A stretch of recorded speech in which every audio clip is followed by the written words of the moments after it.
ومن يبتغي غير الإسلام دينا فلن يقبل منه। ইসলাম ছাড়া অন্য কোন ধর্ম কেউ যদি গ্রহণ করে, বাংলাদেশে বহু ধর্ম আছে না নাই? হিন্দু, বৌদ্ধ, খ্রিস্টান, যেগুলো ধর্ম আছে পৃথিবীতে, ইসলাম ছাড়া, গয়রাল ইসলামা মানে ইসলাম ছাড়া, দীনান যদি কেউ গ্রহণ করে, আল্লাহ বলেছেন লা ইকবালা মিনহু, সেইটা কবুল করা হবে না। তার মানে বোঝা গেল আল্লাহর কাছে কবুলযোগ্য একমাত্র ধর্মের নাম কি? আর সেই ইসলামের ভিতরে আল্লাহ আমাদের কবুল করেছেন। আমাদের খুশি হওয়ার দরকার আছে না নাই? হ্যাঁ। আল্লাহ ইচ্ছা করলেন আমাদেরকে হিন্দুর ঘরে, বৌদ্ধর ঘরে, খ্রিস্টানের ঘরে পাঠাবার পারতেন। ইচ্ছাকার দুনিয়াতে মানুষ পাঠানোর ইচ্ছাকার, তা আল্লাহ ওই সকল ঘরে না পাঠায়া সরাসরি মুসলমানের ঘরে আমাদেরকে কবুল করেছেন। এতে কি বোঝা গেল? যে আল্লাহ আমাদের প্রতি আগে থেকেই খুশি। আল্লাহ বলেছেন যে দুনিয়াতে তো মুসলমান করে পাঠালামই, ঠিক আছে, কিন্তু আর একটা কথা আল্লাহ বলেছেন লা তামুতুন্না, তোমরা মৃত্যুবরণ করো না, ইল্লা ওয়া আনতুম মুসলিমুন, যতক্ষণ মুসলমান না হবে। এখানে কথা দ্বারা কি বোঝা গেল? যে মুসলমানের ঘরে জন্ম নিলেই মুসলমান থাকা যায় না। অনেক মুসলমান নামধারী বাংলাদেশে নাস্তিক হয়ে গেছে। জোরে কোন কথা ঠিক কিনা?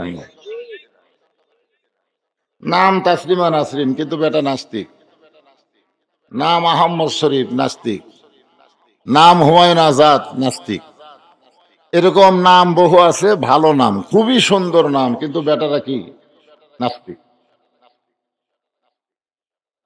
তা আল্লাহ আমাদেরকে কি নাস্তিক করছে না আস্তিকের মধ্যে রাখছে? আস্তিকের মধ্যে রাখছে। আল্লাহ বলেছেন রুহের জগতে তোমাদেরকে প্রশ্ন করেছিলাম আলাস্তু বিরব্বিকুম, আমি কি তোমাদের রব নাই? আমি কি তোমাদের রব নই? তখন আমরা বলেছিলাম বালা, আপনি হলেন আমাদের রব। জোরে কোন সুবহানাল্লাহ। সেটা কোন জগতে বলেছে? আবার কবরের জগতে যখন যাব, প্রথম প্রশ্নই হবে মান রব্বুকা, তোমার রবকে। না এখন তো বলা সহজ, কিন্তু কবরের জগতে যায় যখন প্রশ্ন করবে তখন কি হবে? হ্যাঁ, কবরের জগতে এক নম্বর প্রশ্নের উত্তর যারা দিবার পারবে, বাকি দুইটা প্রশ্নের উত্তর দেওয়া আল্লাহ তার জন্য সহজ করে দিবে। সুবহানাল্লাহ বলেন। তাহলে এক নম্বর যখন বলবে মান রব্বুকা, তোমার রবকে, এই উত্তর যদি আমরা দিবার পারি, বাকি যে দুটা প্রশ্ন আছে ওমা দিনুকা ওমা নাবিউকা, এই দুইটা উত্তর সহজ হয়ে যাবে। জোরে বলেন সুবহানাল্লাহ।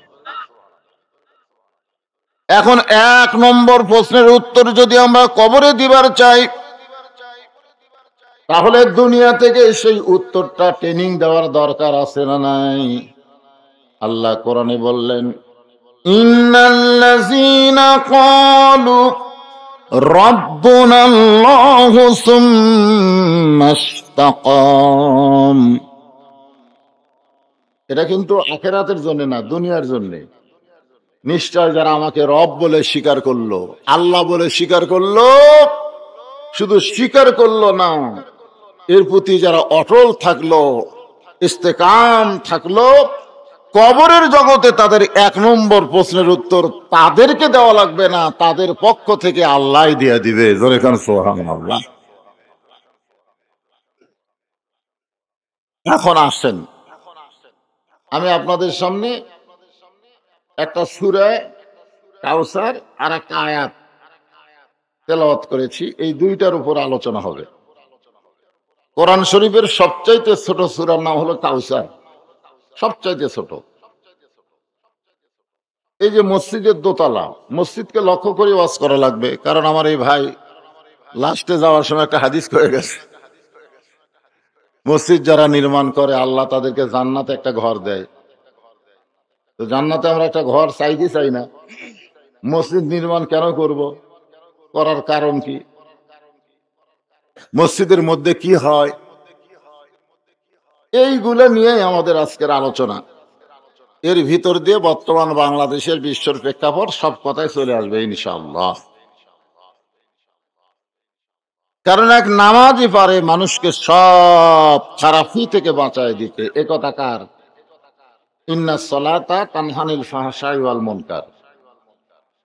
তারপরে সাবান মাস যখন চলতেছে, সাবানের পরে আসতেছে কি? কুতিবা আলাইকুমুস সিয়াম কামা কুতিবা আলাল লাযিনা মিন ক্বাবলিকুম লাআল্লাকুম তাত্তাকুন।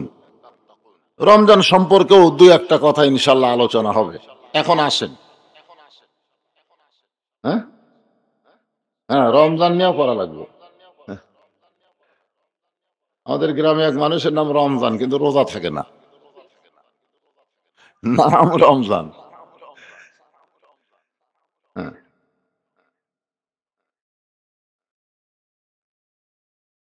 আল্লাহ তাআলা এই ছোট্ট সূরা কাউসারের প্রথমে বলতেছেন ইন্না আতাইনাকা কাউসার, নিশ্চয় আপনাকে কাউসার দান করা হলো। কাকে দান করলো? আল্লাহ রাসূলকে। জোরে বলেন কাকে? সে রাসূলটা কার রাসূল? তাহলে আল্লাহ রাসূল না আমাদের রাসূল? মাশাআল্লাহ।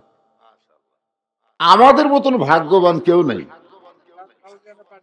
যে মুসলমানের ঘরে জন্ম নিয়ে বিশ্ব নবীর উম্মত হতে পেরেছি। বলেন সুবহানাল্লাহ। লাইলাতুল মেরাজ আল্লাহ রাসূলকে জান্নাত দেখার জন্য অনুরোধ করলেন, ইয়া রাসূলুল্লাহ, আপনার উম্মতের জন্য যে জান্নাত তৈরি করেছি, কার জন্য? ফাদখুলি ফি ইবাদি ওয়াদখুলি জান্নাতি। এই জান্নাতটা আপনি দেখেন, আমি আল্লাহ কেমন করে জান্নাত বানাইছি একটু দেখেন। আপনি যদি না দেখেন তাহলে আবার দুনিয়াতে যে বলবেন কেমনে? এজন্যই আল্লাহ রাসূলকে সব দেখাইছেন। দেখা বলা আর না দেখা বলা কম বেশি আছে না নাই? হ্যাঁ, আল্লাহ রাসূল জান্নাত দেখতে ঢুকলেন। জান্নাতের নাজ নিয়ামত দেখার পরে রাসূল আশ্চর্য হয়ে বললেন, এত সুন্দর জান্নাত! ফেরেশতা জিবরাইল বললেন, ইয়া রাসূলুল্লাহ, আপনি যদি জান্নাত থেকে বের না হন, আল্লাহ আপনাকে জান্নাত থেকে বের করে দিবে না। কারণ জান্নাতের দরজায় লেখা আছে, সালামুন আলাইকুম তিবতুম ফাদখুলুহা খালিদিন।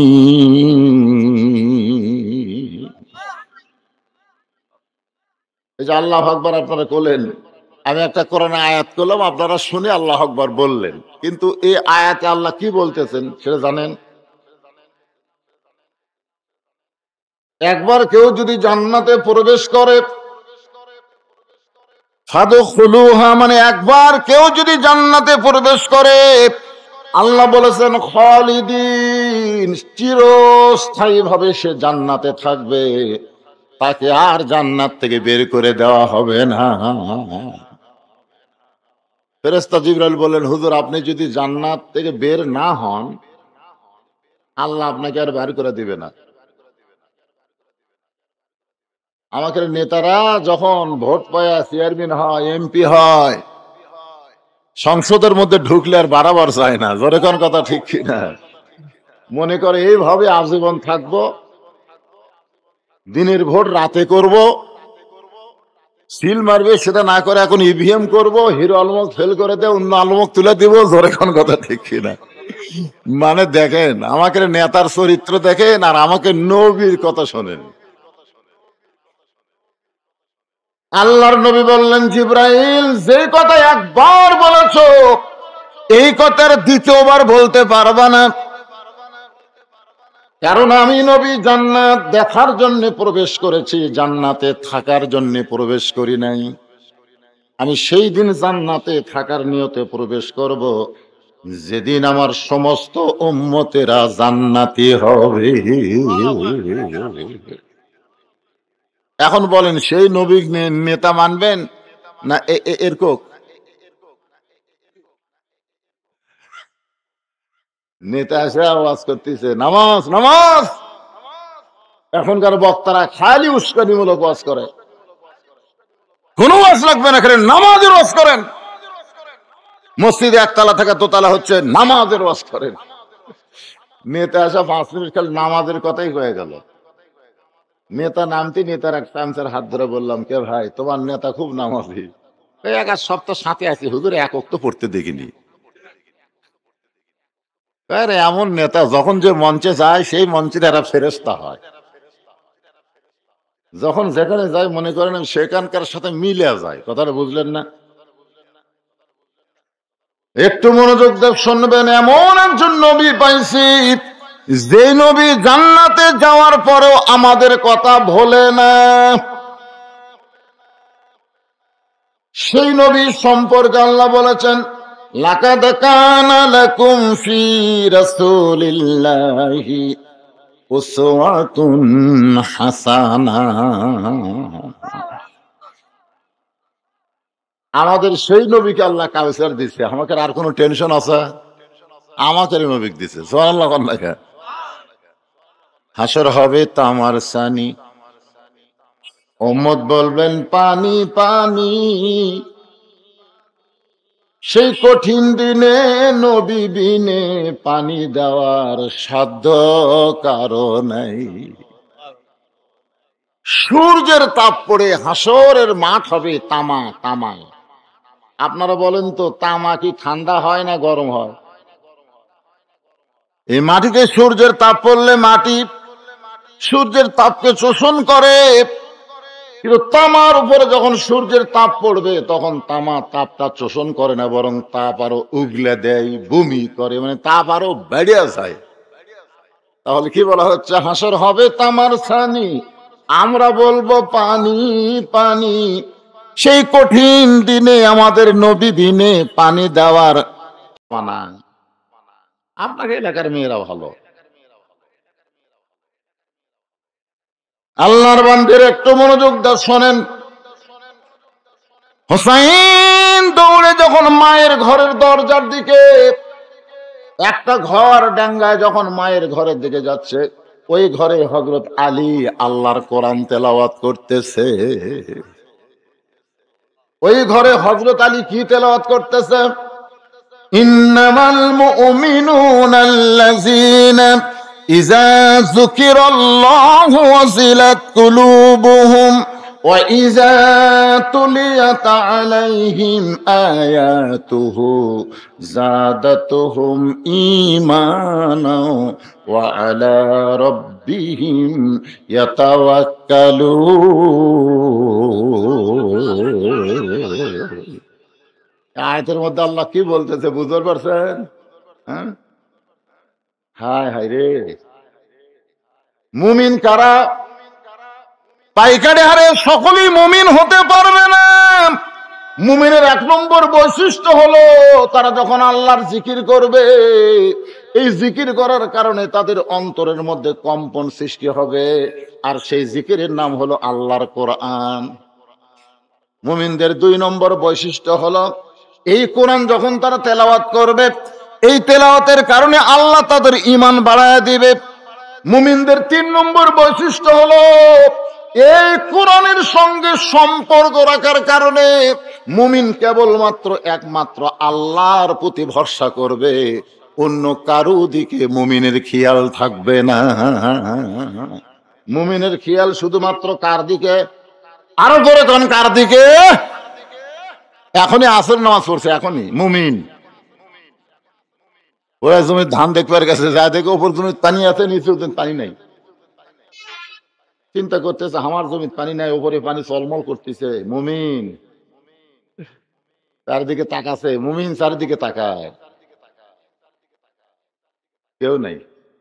আস্তে করে বসে ওই হাত দিয়ে আল কেটে দিচ্ছে, দিয়ে ওই পানি দিয়ে হাত ধোছে মুমিন। হাত ধরে আবার উপর দিকে উঠে আছে, দিকে তাকাই করছে, আলহামদুলিল্লাহ কেউ দেখেনি, কেউ মুমিন, তুমি মুমিন, তুমি চারিদিকে দেখাচ্ছ। আজকে বাংলাদেশের মুসলমান চারিদিকে দেখে, আল্লাহর দিকে খেয়াল নাই। ধরে কোন কথা ঠিক কিনা? আল্লাহর দিকে খেয়াল থাকলে 1300 টাকার গ্যাস 1800 টাকা হতো না। ধরে কোন কথা ঠিক কিনা? আল্লাহর দিকে খেয়াল থাকলে এই হারে জিনিসপত্রের দাম বাড়তো না। মুমিন বাতিলের সঙ্গে আপোষ না করে হকের আন্দোলন করতো। জোরে কোন কথা ঠিক কিনা? একজন নেতা কাছে 23 সাল দুর্ভিক্ষ হবে, চাষটলে গল্প করতেছে, নেতা কাছে 23 সাল দুর্ভিক্ষ হবে। আল্লাহ কি কথা রে পাগলা? আল্লাহ বলেছেন ফালিয়াবুদু রাব্ব হাযাল বাইত আল্লাযী আত'আমাহুম মিন জু'ইন ওয়া আমানাহুম মিন খাউফ। ওই ঘরের মালিক, যে ঘর তোমরা দোতলা করতেছ, ওই ঘরের মালিকের তোমরা গোলামি করো, নামাজ পড়ো, তোমার আল্লাহ তোমাকে 2টা পুরস্কার সঙ্গে সঙ্গে দিয়ে দিবে। 1 নম্বর পুরস্কার হলো তোমার রিজিকের কোনো পেরেশানি থাকবে না। 2 নম্বর পুরস্কার হলো যাবতীয় ভয় ভীতি থেকে আল্লাহ তোমাকে পুরাপুরি নিরাপত্তা দিয়ে দিবে। তাহলে দুর্ভিক্ষ দেওয়ার মালিককে, আরো জোরে, রিজিক দেওয়ার মালিককে, না দেশ না সরকার? সিরিয়া আর তুরস্ক তো সেই বিল্ডিং বানাচ্ছিল, কি বিল্ডিং রে!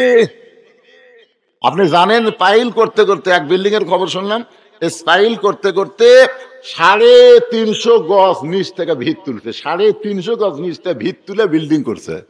350 গজ বোঝেন, মিস্ত্রিরা বুঝবি। সেই রড দিয়ে খালি সামান্য কয় মিনিট ভূমিকম্প, কয় সেকেন্ড, 5 তলা তুটে 1.5 লাখ টাকার খাটে 12,000 কম্বল তোর গাওয়াত দিয়ে কয় আমার বাড়ি আমার ঘর, আমাক নামাইকে। আল্লাহ কয় তোকে নামাইকে 1 সেকেন্ড লাগবে না, খালি একটা ঝাঁকি হবি, এরকম একটা ঝাঁকি হবি, তুই লুঙ্গি ছাড়া ন্যাংটা হয় নামবুরে। তোর এখন কথা ঠিক না? কারণ অনেক সময় মানুষ ঘুমালে লুঙ্গি খুলে যায় না, তো ঝাঁকি তখন শুরু হবি, ওই এবার লুঙ্গি খুঁজে পিন্তার টাইম পাবি, ওই ন্যাংটা হয়ে নিচে বিল্ডিং এর দিকে তাকায় থাকবে। ফেরেশতা কয় আল্লাহ এই শয়তান 9টার সময় করলো আমাকে নামাইকে, আর রাত 3টার সময় তুমি আমাকে ন্যাংটা করে নামালে। আজও বাংলাদেশে যারা কয় আমাকে নামাইকে, আল্লাহ কয় জনগণ পারবি না, জনগণ দুর্বল হয়ে গেছে, এখন তোর নামাবার গেলে আমার আল্লাহর ভূমিকম্প লাগবে। তোর এখন কথা ঠিক কি না? নামবো না, ন্যাংটা হইয়া নামা লাগবে, ন্যাংটা হইয়া। তোর এখন কি হইয়া?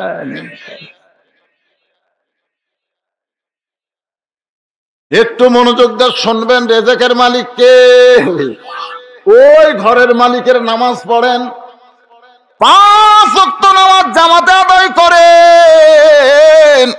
আল্লাহ বলেছেন কোনো ক্ষুধা রাখবো না, রেজেকের পেরেশানি তোমার করা লাগবে না, এবং যাবতীয় ভয় ভীতি থেকে আমি আল্লাহ তোমাদেরকে নিরাপত্তা দিয়া দিব।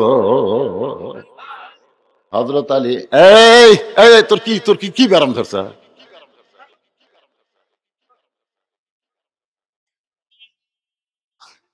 এক মা শখ বলছিল, হুজুর আমার ছেলে খালি কান্দে, হুজুর একটু পানি পড়া দেন। পানি পড়া দিলেন, কিছুদিন পরে কয় হুজুর কান্দা তো থামেনি, তো তেল পড়া দিলেন। তারপর এসে কয় দোয়া দরুদের বরকত নাই হুজুর, কান্দা থামে না। আমি গেলাম কেরে বাড়ি, এই দোয়া দেয় কান্দা থামি ফেরে, এখন থামে না কেন? 1-1 মাস পর আর মা করলাম, মা খবর কি? কয় হুজুর আর কান্দে না। তো কান্দা থামলো কেমনে, কোন দোয়ায়? তোর বাপ একটা মোবাইল কিনে দিছে, যখনই কান্দে তখনই গেম বাইর করে দেয়, ওই গেম দেখে আর কান্দে না।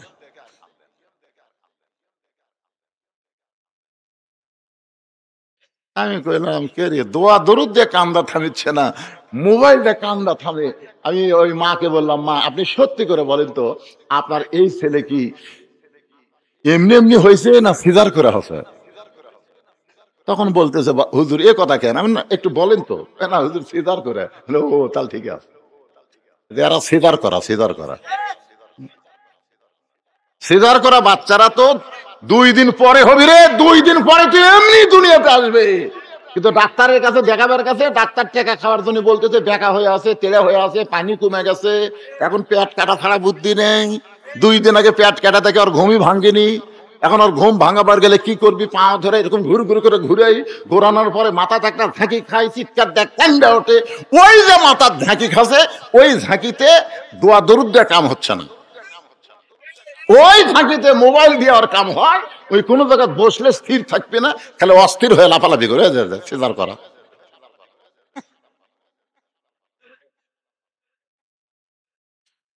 তোরা যদি যাবার চাস এখনই যা।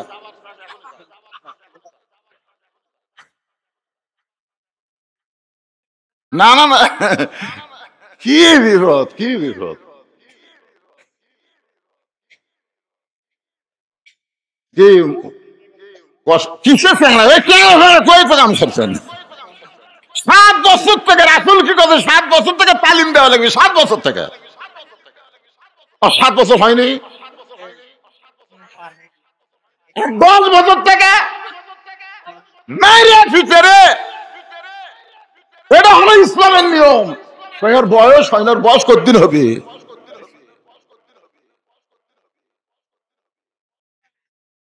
মনে কষ্ট নিয়ে না, আপনারা বগুড়ার লোক, আমি বগুড়ার সন্তান। আমি কি ঢাকাত গেছি যে আমার তেনা মেনা করে ওয়াজ করা লাগবে? সাতানা ওয়াজ হবে, জোরে কোন কথা ঠিক না? যা থাকে কপালে, দেখা হবে সকালে। আমার মায়েরা বোনের একটু মনোযোগ দিয়ে শোনেন। হযরত আলী আল্লাহর কোরআন তেলাওয়াত করতেছে, এমন সময় হুসাইন মায়ের ঘরের দরজায়। সঙ্গে সঙ্গে হযরত আলী কোরআন তেলাওয়াত বাদ দিছে। কোরআন তেলাওয়াত বাদ দিয়া হুসাইনের দিকে তাকায় বলতেছে, থাম থাম। কি বুঝলেন? সবচাইতে উত্তম ইবাদত আল্লাহর কোরআন তেলাওয়াত।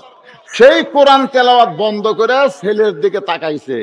তার মানে কি বোঝা গেল? আপনি যত ইবাদত করেন, আপনার সন্তানের দিকে আপনার খেয়াল করার দরকার আছে না নাই? আছে না নাই? খেয়াল করবেন না আপনি? আপনি ফজরের নামাজ পড়বার যাচ্ছেন, আসসালাতু খায়রুন নাম শোনার পরে আপনি বুড়া মানুষ চেতন পেলেন, আপনার যে 21 বছরের আইডিয়ার খবর কি? খেয়াল করার দরকার নাই? খেয়াল করা লাগবে না? নামাজ পড়তে যাওয়ার সময় খেয়াল করছেন জানলা খোলা, জানলা খোলা দিয়ে দেখতেছেন যে পাও নাই মাথাও নাই, ছেলের পাও নাই মাথাও নাই। মানে আজান শোনার পরে ওই কম্বলের মধ্যে এমন ভাবে পজিশনে ঢুকিছে, আর কিছু বার হয় নাই। বাপ চিন্তা করতেছে, কে রে মা পাও নাই মাথাও নাই, খেয়াল করা লাগবে তো। কারণ ঘরের মধ্যে বিড়াল যেমন ঢোকে, চুপ চুপ করে বাপ ঢুকিছে, ঢুকে কম্বল টান দেয়,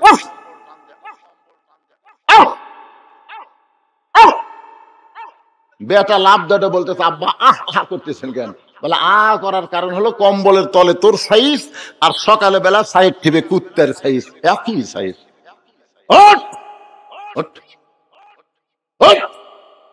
অজু কর। 3টা পর্যন্ত ব্রাজিলের খেলা দেখলি, 3টা পর্যন্ত আর্জেন্টিনার খেলা দেখলি, তখন তোর চোখত ঘুম নাই। আর মদ যেন আল্লাহর আযান দিছে, তুই ল্যাপের মধ্যে কুত্তে হইছো। অজু কর।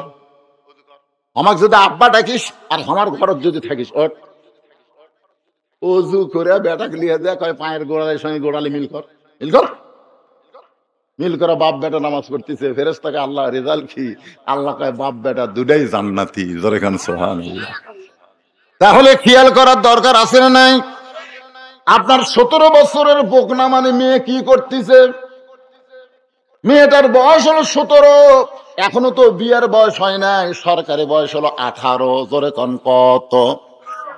তাহলে 17 বছরের মেয়েটা যে গোটা পাড়া ঘুরতেছে। দুনিয়ার সমস্ত যুবকেরা আপনার মেয়ের দিকে খেয়াল করে, আর আপনি বাবা হয়ে কেন খেয়াল করবেন না? আল্লাহ নবী খেয়াল করেছে, সুবহানাল্লাহ কোন। ঘরের মধ্যে ধুইকা দেখে ফাতেমা হাতের মধ্যে চুরি দিয়া মুচকি মুচকি হাসতেছে। নবী খেয়াল করার সঙ্গে সঙ্গে আর ঘরের মধ্যে ঢোকে নাই। নবী ঘর থেকে বের হয়ে গেলে ফাতেমা চমকে গেল। যেই বাবা ঘরের মধ্যে ঢুকে আমাকে মা মা বলে আদর করে, আর সেই বাবা কি দেখলো, দেখার পরে ঘর থেকে কেন বাইরে গেল? বারান্দায় গিয়া দেখে নবীর চোখটা দর দর করে পানি পড়তেছে। ফাতেমা বলে, বাবা কি জন্য আপনি এমন করে কাঁদেন? আল্লাহ নবী খেয়াল করে বলতেছে, মা যে দুনিয়াতে সাজবে মা, আল্লাহ তার আখিরাতের সাজ কমায় দিবে। সঙ্গে সঙ্গে ফাতেমা হাতের দুইটা চুড়ি খুলে মাটিতে ফেলে দিলেন। মাত্র 9 বছরের ফাতেমা। নবী দৌড়ে গিয়ে চুড়ি দুইটা করে জামার পকেটের মধ্যে ঢুকাই দিলেন। ফাতেমা বললেন, বাবা যেই ছুরি হাতে দেওয়ার কারণে আপনি খেয়াল করে ভিতরে না ঢুকে বারান্দায় কানলেন, সেই ছুরি কেন পকেটে ঢুকাইলেন? আল্লাহ নবী বলে, ফাতেমা তোকে তো আমি খেয়াল করি মা। জোরে কর সুবহানাল্লাহ। আয় আয় তুই আমার কাছে আয়। এই কাছে গেছে, নবী বলতেছেন, ফাতেমা একদিন তোর নাকে নাক ফুল পরায় দিব, একদিন তোর কানে কানের দুল পরায় দিব, একদিন তোর গলায় মালা পরানো হবে। ফাতেমা বলে, বাবা সেই দিন কবে? আল্লাহ নবী বললেন, যেদিন তোমার বিবাহ হবে। ও ফাতেমা, মেয়েরা কেবল মাত্র একজন পুরুষের জন্য সাজতে পারবে মা, সেই পুরুষটা হলো তার স্বামী। স্বামী ছাড়া অন্য কোন পুরুষের জন্য মেয়েরা সাজতে পারবে না। তাহলে আপনার মেয়ের দিকে খেয়াল করার দরকার আপনার আছে না নাই? জোরে কোন আছে না নাই? ছেলের দিকে খেয়াল করার দরকার আছে না নাই? ছেলে সারাদিন 4G 5G মোবাইল নিয়ে ঘুরতেছে, ওই কি করতেছে? আপনি মনে করছেন আপনি বাবা জান্নাতে যাবেন? আল্লাহ কোরআনে বলেছেন, ওয়াকালাল্লাযীনা কাফারু রব্বানা আরিনাল্লাযাইনি আদাল্লানা মিনাল জিন্নি ওয়াল ইনসি নাজআলহুমা তাহতা আকদামিনা লিয়াকুনা মিনাল আসফালিন। আল্লাহ ওই সকল সন্তানদেরকে বলবে যারা ফ্রি পাবজি আর ফ্রি ফায়ার খেলছে, পাবজি আর ফ্রি ফায়ার খেলছে, নামাজের আজান দিলে আর গোল মিটিং করছে, এই জাহান্নামে যা, ওই জাহান্নামে যা। তখন ওরা বলবে, আল্লাহ আমাকে জাহান্নামে দেওয়ার আগে আমাকে বাপক ডাক দেন, বাপক ডাক দেন। আল্লাহ তখন ওই জাহান্নামী যুবকদের বাবু করে ডাকবে, এই শোন শোন শোন। তো বেটারা বলতেছে, আল্লাহ আমাকে বাপগুলো শুতে দেন, সুতন। আল্লাহ তখন বলে, তার সমস্ত বেটার বাপেরা সুতপি, বেটারা বলবে, আল্লাহ মানে মুখের উপর পাও দিয়ে, মুখের উপর কার উপর? মুখের উপর পাও দিয়ে আমরা জাহান্নামে যাব। এই বাপের মুখ থাকতে আমাদেরকে দুনিয়াতে কিছুই বলেনি, না বলার কারণে আমরা খারাপ হয়ে গেছি। কোরআনের আয়াত। বাবা তুমি কি মনে করতেছ তুমি হজ করে হাজি হয়ে জান্নাতে যাবা, আর তোমার ছেলে এর মতন গোটা পাড়া ঘুরবি, তোমার মেয়ে বকনার মতন গোটা পাড়ার যুবকদের মন নষ্ট করবে? সন্তানের দিকে খেয়াল করার দরকার আছে না নাই? হযরত আলী কোরআন শরীফ পড়া বাদ দিয়া হোসেন দিকে খেয়াল করবে। থাম থাম। হোসেন থেমে গেছে। আলী বলতেছে, বাইরে খেলাধুলা করতেছিলি ভালো কথা, কিন্তু ঘরের ভিতরে ঢুকে তোর মায়ের ঘরের দরজায় কেন? হোসাইন বলতেছে, বাবা বাহিরে কতগুলো মেয়ে মানুষ আমার মায়ের সঙ্গে একটু দেখা করবার চায়, আমার মা দেখা করার অনুমতি দিবে কিনা, সেই অনুমতি নেওয়ার জন্য আমি মায়ের ঘরে ঢুকতেছি। হযরত আলী বলতেছেন, তোর বয়স কত? তুই যে তোর মায়ের ঘরে ঢুকতেছিস, তোর বয়স কত? হোসাইন বলতেছে, বাবা আমার বয়স কত আমি জানি না, আপনি ভালো জানেন। আলী বলতেছে, এই জন্যই তো তোরে থামাইছি। জোরে কান সুবহানাল্লাহ। এই জন্যই তোরে থামাইছি, কারণ বর্তমান তোর যে বয়স চলতেছে, এই বয়সে যখন তখন মায়ের ঘরে ঢুকতে পারবি না। তুই মায়ের ঘরে ঢুকতে গেলে তোর মায়ের অনুমতি লাগবে। দরজার মেয়েদের অনুমতি নেওয়ার আগে তুই তোর মায়ের ঘরে ঢুকতে পারবি কিনা তার অনুমতি আগে নেওয়া লাগবে। তুই দৌড়ে যায় দরজা খুলে ঢুকবি? সুবহানাল্লাহ কর না কেন? এখান থেকে কি প্রমাণ হলো? ছেলে যখন একটু বেশি বয়স হবে, মায়ের ঘরে ঢুকতে গেলে মায়ের অনুমতি লাগবে। আবার মেয়ে যখন বড় হবে, বাবা যদি মেয়ের ঘরে ঢুকতে যায়, তাহলে মেয়ের কিন্তু অনুমতি লাগবে। আল্লাহ আমাকে ছেলে দেয়নি। ভাইরে এই সোনার ভাইরা, তোমরা গল্প বন্ধ করো তো। ইউটিউব ভাইরা, ইউটিউব সেট হয়ে গেছে, সব যা যা, সব বাইরে যা, ঘুরে যা, চানাচে খায় যা। না না, এরা এখানে কি খোঁজ গল্প? আর চানাচুর খেয়েছে তো।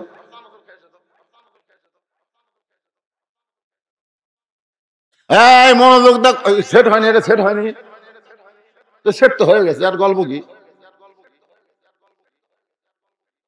একটু মনোযোগ দা কথাগুলো খেয়াল করবেন। বয়সের কথা খেয়াল করবেন। আল্লাহ আমাকে 3টা মেয়ে দিয়েছে, আমি কিন্তু 3টা মেয়ের বাপ। কয় মেয়ের বাপ? আমি কিন্তু ভাই, আমি দোলনা কিনিনি। মেয়েরা ছোট বাচ্চা করে দোল দেওয়া হয় না ছোটবেলায়? আমার বউ কইছিল দোলনা কিনেন, আমি বললাম না। হচ্ছে মেয়ে হচ্ছে দেখে কি বেজার নাকি? না, বেজার না। আমাকে আল্লাহ বিশাল একটা দোলনা দিতে, আমার বুকের উপরে আমার 3টা মেয়েকে আমি বড় করছি। 3 বছর করে, 3 বছর, 3 বছর, 3 বছর করে আমার 3টা মেয়েকে আমি বুকের উপর ঘুম পাড়াচ্ছি। মেয়েরা যেন বুঝবার না, বলতে না পারে যে আমরা ছেলে হইনি বলে বাপের মন খারাপ। আমি যে 3টা মেয়েকে বুকের উপরে ঘুম পাড়ালাম, এখন সেই 3টা মেয়ে আমি ঘরে থাকলে ঘরের মধ্যে ঢুকতে চায় না। আগে শোনে বাবা ঘরত আছে, কয় হ্যাঁ, তাহলে আর ঢোকে না। আমি মনে মনে চিন্তা করি, যাদেরকে আমি বুকের উপর ঘুম পাড়ালাম, যাদেরকে বুকের মধ্যে চাইবা ধরে আদর করলাম, এখন সেই মেয়েরা বড় হচ্ছে বলে বাবা ঘরে আছে আর বাবার ঘরে ঢুকতে চায় না। আমি যখন বলি মা তোরা 3জন একসঙ্গে আমার ঘরে আয়, যখন 3টা মেয়ে ঘরে আসে, আমি তাকাই দেখি আমার মেয়েরা মাটির দিকে তাকায় থাকে, আমার মুখের দিকে তাকায় না। আমি কইলাম মা, আমি কি এমন অপরাধ করেছি মা, আমার মুখের দিকে না তাকায় তোরা মাটির দিকে তাকায় থাকিস? মেয়েরা বলে বাবা আপনাকে দেখলে আমাদের বড় শরম লাগে।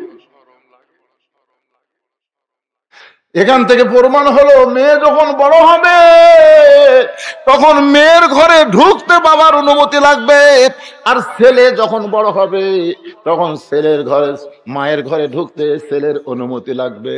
আল্লাহর নবী জোহরের নামাজ পড়ার পরে ফাতেমার ঘরের দরজায় ডাক দিল, ফাতেমা একটু দরজা খুলে দে। ফাতেমা বলতেছে বাবা এখনকার মতো আপনি ফেরত যান, আপনার জন্য আমি এখন দরজা খুলতে পারবো না। নবী ফেরত চলে গেলেন। আসরের নামাজের পরে আল্লাহর নবী ফাতেমার ঘরের দরজায় ডাক দে, বলে ফাতেমা দরজা খুলে দে। ফাতেমা বলতেছে বাবা জোহরের সময় আসলাম, দরজা খুললাম না, আপনার কি একটু রাগ নাই বাবা? আপনি কেন আবার আসরের সময় আইছেন? রাসূল বলে ফাতেমা রে, সকাল থেকে তোর মুখটা আমি দেখিনি মা, একটাবার তোর মুখটা দেখে আমি এখান থেকে যাবার চাই। ফাতেমা বলে বাবা এমন একটা কাপড় আমার পরনে আছে বাবা, যেই কাপড় উপর দিকে তুললে নিচের দিকে বের হয়ে যায়, আবার নিচে যদি ঢাকতে চায় উপর দিকে আমার ঢাকা যায় না বাবা, এই কাপড় পরে আপনার জন্য কেমনে দরজা খুলবো? আল্লাহ নবী এক টানে গায়ের চাদর খুলে জানলার কাছে গিয়ে বলে ফাতেমা জানলার একটু পাল্লা খুলে এই চাদরটা নিয়ে এই চাদর পরে তুই আমার সামনে একটু দরজা খোল। নবীর গায়ের চাদর পরে ফাতেমা যখন দরজা খুলে দেয়, নবী তাকায় দেখে ফাতেমা মাটির দিকে তাকায়া দু চোখ দিয়ে দর দর করে পানি পড়তেছে। আল্লাহ নবী বলে ফাতেমা একটাবার মুখ তুলে আমার মুখের দিকে তাকা। ফাতেমা বলে বাবা আপনার চাদর পরে দরজা খুলে দিয়েছি, আমার বড় শরম লাগে। সঙ্গে সঙ্গে নবী ফাতেমার হাতটা ধরে একটা চুমা দিয়ে বললেন ফাতেমা এই কষ্ট বেশি দিন তোর দুনিয়াতে থাকবে না। 33 বার সুবহানাল্লাহ বলবি, 33 বার আলহামদুলিল্লাহ বলবি, 34 বার আল্লাহু আকবার আমল কর। আমি নবী বলতেছি দুনিয়ার জীবন সাঙ্গ করে যখন কবরে যাবি আল্লাহ তোকে 8টা জান্নাতের মালিক বানায়া দিবে। বাল তুসিরুনাল হায়াতাদ দুনিয়া ওয়াল আখিরাতু খায়রুন ওয়া আবকা। আল্লাহু আকবার। আলী বলতেছে হোসেন তোর বয়স কত? তো হোসেন বলতেছে আপনি ভালো জানেন। আলী বলতেছে এই জন্যই তো তোকে থামাইছি, তোর বয়স এখন 4 বছর। 4 বছরের বাচ্চা যখন তখন মায়ের ঘরে ঢুকতে পারবা না। 2 বছরের বাচ্চা ঘরের মধ্যে থাকলেও কোনো সমস্যা নেই, কিন্তু 2 বছরের বেশি হলেই সমস্যা। আমার কথা কি আপনারা বুঝতে পারতেছেন? আপনার বাচ্চার বয়স 2 বছর, ঘরে চেতন আছে, আপনি মন চাইলেই আপনার হালাল বউকে আপনি আদর করতে পারবেন না। মন চাচ্ছে বউ ধরে একটা চুমা খাবেন, পারবেন না, কারণ ওই খালি দেখতেছে না। ওই কিন্তু বুঝতেছে, ওই বাইরে আসা কবর পরে আব্বা তাই মাস্ক চাপে ধরছিল রে। এটা হাসির কথা না, এটাই ইসলাম। যে নিজের 2.5 বছর বাচ্চার সামনে আমার হালাল বউকে আমি আদর করতে পারতেছি না। আর কি বাংলাদেশ আমরা পেলাম 14ই ফেব্রুয়ারির নামে কলেজ ভার্সিটি পার্কে মানে কাটি মেশে কুত্তের মতন জোড়া লেগেছে। জোরে কোন কথা ঠিক কিনা? কি বাংলাদেশ রে! সাত মাথায় ফুলের মালা বিক্রি হচ্ছে। খালি কোরআনের দেশ হলে 14ই ফেব্রুয়ারি আল্লাহ নবী ঘরের দরজা খুলে তো সমান লখন ইতিমধ্যে উম্মাহাতুল মুমিনিন মা আয়েশা ঘরে ঢুকছে। মা আয়েশা ঘরে ঢুকছে, সঙ্গে সঙ্গে নবী দাঁড়িয়ে গেলেন। আয়েশার সম্মানে নবী দাঁড়ায়নি, নবী স্বামী হওয়ার কারণে দাঁড়ায় গেছে। জোরে কান সুবহানাল্লাহ। নবী আস্তে করে গিয়ে ঘরের দরজা বন্ধ করে দেয়। যেই দরজা বন্ধ করছে, মা আয়েশার দেহ থর থর থর থর করে কাঁপতেছে। আল্লাহ রাসূল বলে, আয়েশা তোমার দেহ কেন কাঁপতেছে? বলে, ইয়া রাসূলুল্লাহ আপনার জুতার পরশে আল্লাহর আরশ ধন্য হয়ে গেছে, যদি কোনো বেয়াদবি হয় এই জন্যই তো আমার শরীর কাঁপতেছে। রাসূল বলে, আয়েশা যখন দরজা বন্ধ করেছি তখন আমি নবী নই আয়েশা, আমি নবী না। একজন নবীর জুতার পরশে আল্লাহর আরশ ধন্য হয়েছে একজন নবীর। আয়েশা বলে, হুজুর আপনি তো সেই নবী। বলে, আমি সেই নবী ছিলাম যতক্ষণ দরজা খোলা ছিল, যখনই দরজা বন্ধ হয়ে গেছে আমি আর নবী নাই। আমি হলাম স্বামী আর তুমি আমার বিবি। আপনারা মনে করতেছেন ওই তারিখ 14ই ফেব্রুয়ারি।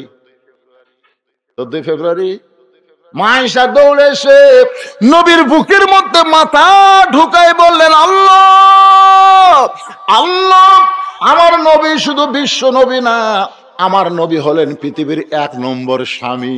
যেই কইছে 1 নম্বর স্বামী, সঙ্গে সঙ্গে নবী এই ডান হাতখানা মা আয়েশার পিঠের উপর দিয়ে একটা চাপ দিলেন। চাপ,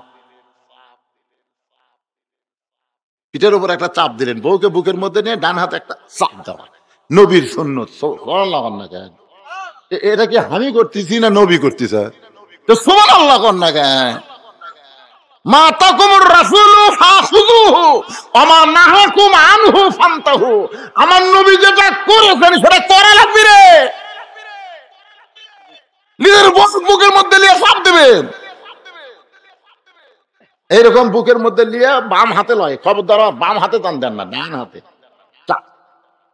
যেই চাপ মারছে সঙ্গে সঙ্গে আল্লাহ জিবরাইলকে ডাক দেয়, বলে, জিবরাইল আর দেরি করিস না রে, তাড়াতাড়ি নবীর কাছে কোরআনের আয়াত নিয়ে যা। জিবরাইল বলতেছে, ইয়া আল্লাহ আমি তো নবীর কাছে 24,000 বার গেছি। সুবহানাল্লাহ কোন, এইভাবে তো কোনোদিন বলেন নাই। কি হচ্ছে? আল্লাহ ডাক দেয়া বলে, জিবরাইল নবী ঘরের মধ্যে যে আমল করতেছে এ আমলের কারণে আমি আল্লাহর আরশ পর্যন্ত খুশি হয়ে গেছে। নবী ঘরের মধ্যে কি আমল করতেছে? নামাজ পড়িচ্ছে, সেজদাত আছে, কোরআন শরীফ পড়তেছে, আল্লাহর আরশ খুশি হয়ে গেছে। নিজের বুকের মধ্যে নিলে আল্লাহর আরশ খুশি হয়। জানলা খুলে থুয়া না বন্ধ করে? এ কথা হয় না, খুলে না বন্ধ করে? নিজের বুকের মধ্যে নিচ্ছে, তাও দরজা বন্ধ। আর এই শালারা বিয়েই করেনি, ফাঁকা জায়গা। ফেরেশতা জিবরাইল সঙ্গে সঙ্গে সে নবীরে সালাম দেয়, আসসালামু আলাইকা ইয়া রাসূলুল্লাহ। নবী ও সালামের উত্তর দেয়। আয়েশা বলে, হুজুর আমি আপনার বুকের মধ্যে জান্নাতের শান্তি পাচ্ছি। সুবহানাল্লাহ। এই সময় কি আপনাকে সালাম দিল? বলে, জিবরাইল। বলে, এখন জিবরাইল আসার টাইম হলো?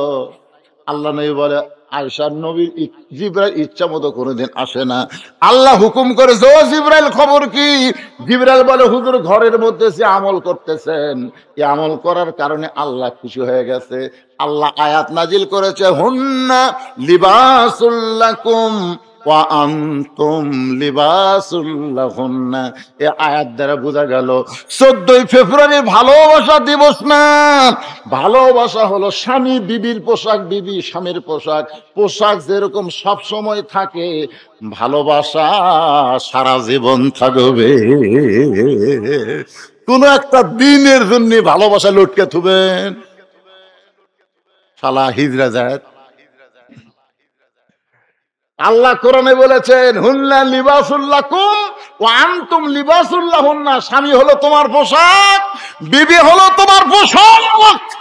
পোশাক যেরকম সবসময় থাকে, ভালোবাসা সবসময় থাকে। ধরে কোন ঠিক না?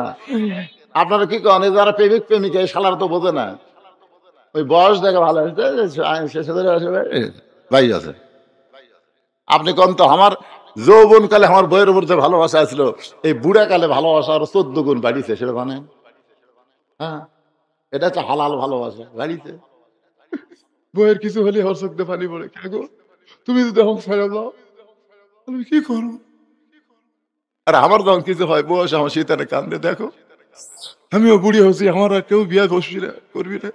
তুমিও বুড়া হতো, তখন সাথে আর কেউ বিয়ে বসবি না। আমরা দুইজন এইভাবে সারা জীবন থাকবে।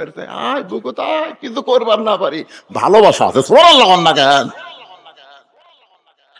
এটা হচ্ছে হালাল ভালোবাসা, মরা পর্যন্ত থাকবে। ধরে কথা বল না কেন?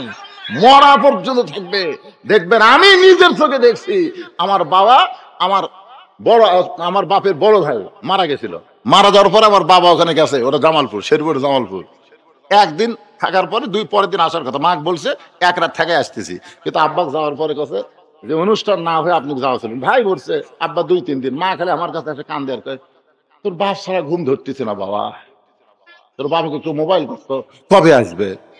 আমি বললাম কেমন, আপনি বুড়ি হয়ে গেছেন, এখন বুড়ে আব্বার কি দরকার? তোরা বুঝবো না, বুঝবো না, বুঝবো না। পরে একদিন আমার মা আর বড় ভাইয়ের বাড়িতে, তো আব্বা যাওয়ার কাছে, তোর মা আসলি তো, তোর মা সামনে থেকে পাচ্ছিস না। আমি কই কে রে, বুড়া মানুষ কি কয়? তার মানে কি বুঝলেন? এটা ওই ভালোবাসা না।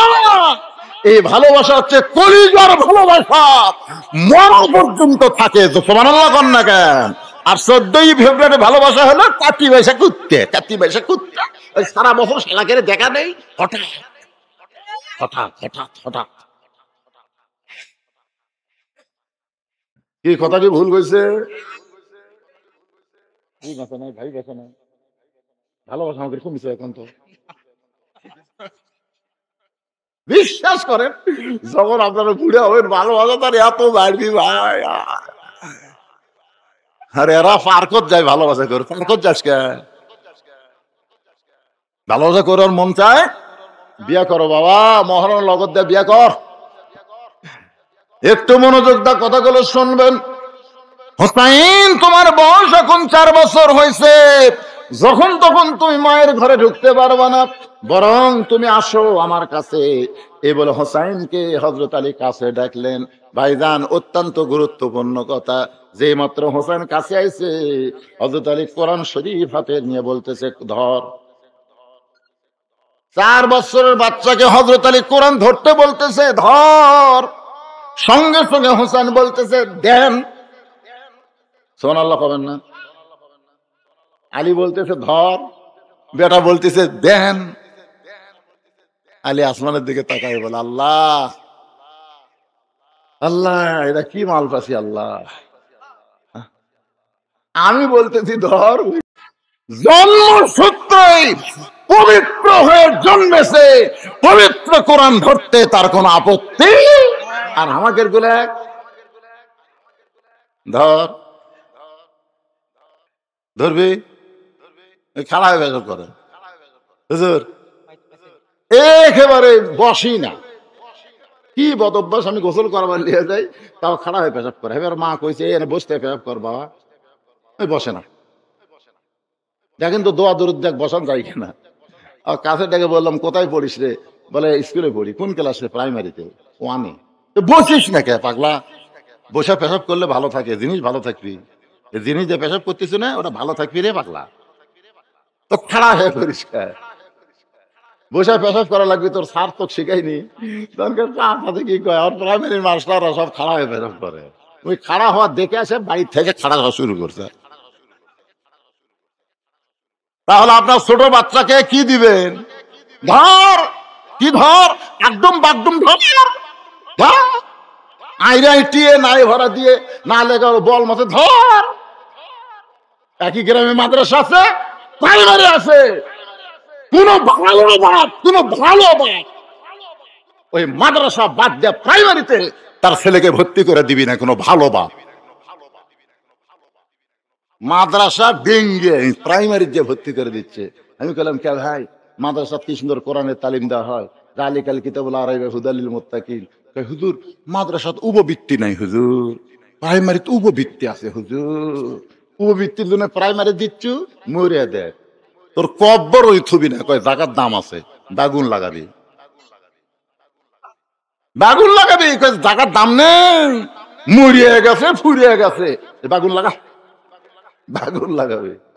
আর মাদ্রাসায় দেন মরে যাবেন, প্রত্যেক ওয়াক্তে ওয়াক্তে মুনাজাতে রব্বির হামহুমা কামা রব্বায়ানি সগীরা বলে কানবে। প্রতি জুমার দিনে ফজরের পরে আপনার কবরের পাশে গিয়া ছেলে যখন চোখে দিয়ে পানি, মাছের মাথার মতন পানি বের করে কানবে, ফেরেশতা কয় আল্লাহ তোমার এই বান্দা কান্দে কেন? আল্লাহ বলে ফেরেশতা তোদের তো বাপ মা নাই, তোরা কেমনে বুঝবি? এই মাদ্রাসার আলেম তার বাবার জন্য দোয়া করতেছে, আর চোখের পানি নাকের ডগায় পৌঁছার আগে আমি আল্লাহর বাপের কবরকে জান্নাত বানায়া দিলাম। তাহলে খালি সুবহানাল্লাহ বললে হবে না। এখানে যত মানুষ আমরা বসে আছি, আমাদের মাসুম বাচ্চাকে আমরা ডাক্তার বানাবো, ইঞ্জিনিয়ার বানাবো, সাহিত্যে তাই বানাবো, কিন্তু যখন ছোট থাকবে তখন তার হাতে সর্বপ্রথম কি দিব? আরো জোরে বলেন, কারা কারা ছোট বাচ্চার হাতে কোরআন দিবেন? দুই হাত তুলে আল্লাহ দেখান, দুই হাত তোলেন, টান টান টান টান করে তোলেন। ইল্লাহে হাত নামান। এখন অনেকে চিন্তা করতেছে যেরকম আমার বাচ্চারা সব বড় হয়ে গেছে, আমার বাচ্চারা বড় হয়ে গেছে, আমার এখন বাচ্চার হাতে কেমনে দেব? আমিও তো হাত তুলছি, কেন আমার বাচ্চা নাই, আমার হোসাইন, আমার হোসাইন, আমার দুটা লাতি আছে, একটা নাম হাসান, একটা হোসাইন। হোসাইনকে আমি তানজিমুল উম্মাদ ভর্তি করে দিছি, কোরআনে হাফেজ হচ্ছে। আর আমার হাসানের বয়স কেবল 2 বছর 1 মাস। এক নিয়ত করেছি ওর হাতে কোরআন শরীফ তুলে দেবো। আমার বেটি করো যারা আমাদের সাথে হয়তো হাফেজা হওয়ার পারেনি, কোরআন তো নিচে ছোটবেলায়, আপনাকে যারা ফেলে নেয় লাতিক দিবেন। হাত তোলা কি সার্থক হয়নি? কথা সার্থক হয়নি? ভাইজান একটু মনোযোগ দিয়ে শোনেন, সামনে ভালো দিন আসবে যদি সন্তান হাতে কোরআন শরীফ তুলে দিবার পারি। হযরত আলী হোসেনের হাতে কোরআন শরীফ দিয়ে এবার ফাতেমার ঘরের দরজায় আমার মায়েরা যারা আজকে ওয়াজ শুনবার চাইছে, মায়েরা বলে হুজুর আসে দিনের বেলা সামান্য ওয়াজ করে চলে যায়, মাগরিবের পরে ওয়াজ শুরু করতে ওয়াজ শেষ হয়ে যায়। আজকে সেই মায়েদের প্রাণ ভরা দুটা কথা বলতেছি, আপনারা কি বেজার হচ্ছেন? এখন বলেন তো, মেয়ে বড় হলে বাবা মেয়ের ঘরে ঢুকতে অনুমতি লাগে? লাগে লাগে লাগে। মেয়ে বড় হলে বাবা মেয়ের ঘরে ঢুকতে কি লাগে? অনুমতি লাগে। আর ছেলে বড় হলে মায়ের ঘরে ঢুকতে কি লাগে? কিন্তু স্বামী যদি বইয়ের ঘরে ঢুকে তাহলে অনুমতি জোরে কোন লাগে? তাহলে হযরত আলী ফাতেমার ঘরে ঢুকতেছে, কোনো অনুমতি লাগতেছে না। অনুমতি ছাড়াই দরজা খোলে, তাকায় দেখে ফাতেমা ওই ঘরের ভিতরে অন্দর মহলে বাম হাতে জাঁতা ঘুরায় আর ডান হাতে আল্লাহর কোরআন তেলাওয়াত করতেছে। এই দৃশ্য, একটু দৃশ্যটা দেখেন। বাম হাতে ফাতেমা জাঁতা ঘুরাচ্ছে আর ডান হাতে আল্লাহর কোরআন তেলাওয়াত করতেছে। হযরত আলী এই দৃশ্য দেখার পরে চোখের পানি বের করে মনে মনে বলে, মাবুদ আমার ঘরে খাট নাই, পালং নাই, আমার ঘরে টাকা নাই, পয়সা নাই, কিন্তু ভাগ্য গুণে এমন একটা বউ পাইছে আল্লাহ, যে বউটা ঘরে আসার পরে আমার দুনিয়ার ঘর যেন জান্নাত হয়ে গেছে। সুবহানাল্লাহ। আর আমরা ঘর যা কি দেখতেছি, আমাকে ঘুলা খালি রিমোট কন্ট্রোল টিপতেছে। স্টার জলসা শেষ হচ্ছে, জি বাংলা দেখতেছে। কিরে এই মায়েরা বদ্ধন্তরে বসে শুনতেছেন, খাতুনে জান্নাত ফাতেমার সঙ্গে যদি জান্নাতে যাবার চান, খালি তো পর্দার ওয়াজ শুনবার চান, ওয়াজ শুনে কাম হবে না, ফাতেমার মতো চরিত্র হওয়া লাগবে। জোরে কোন কথা ঠিক না? বাম হাতে জাতা ঘুরাই, ডান হাতে আল্লাহর কোরআন তেলাওয়াত করতেছে।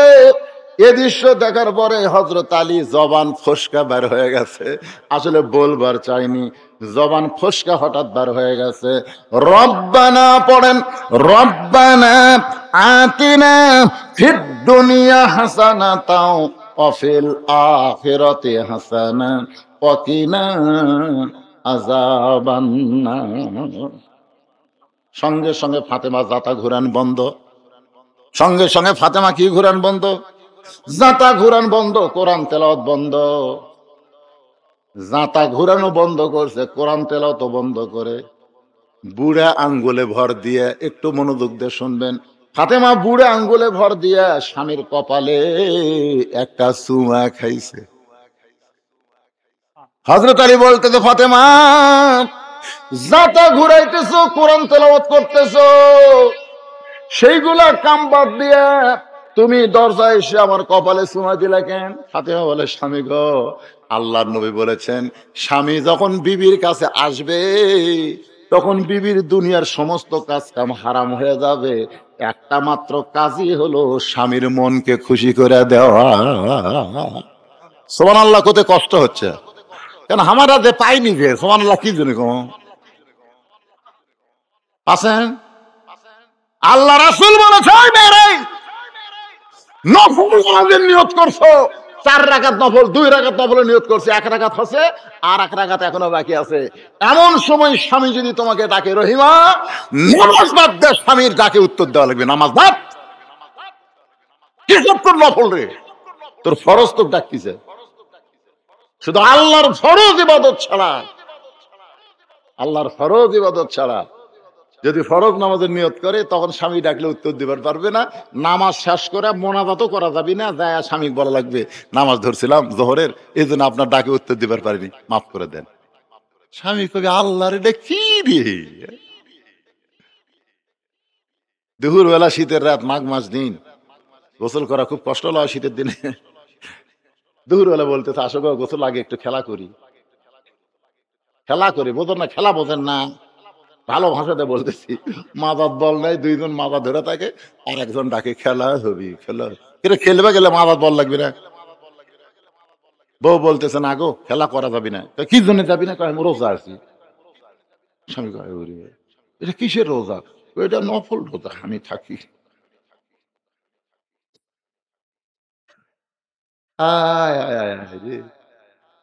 এ মায়েরা শোনেন, স্বামীর হুকুম ছাড়া কোন নফল রোজা করা যাবে?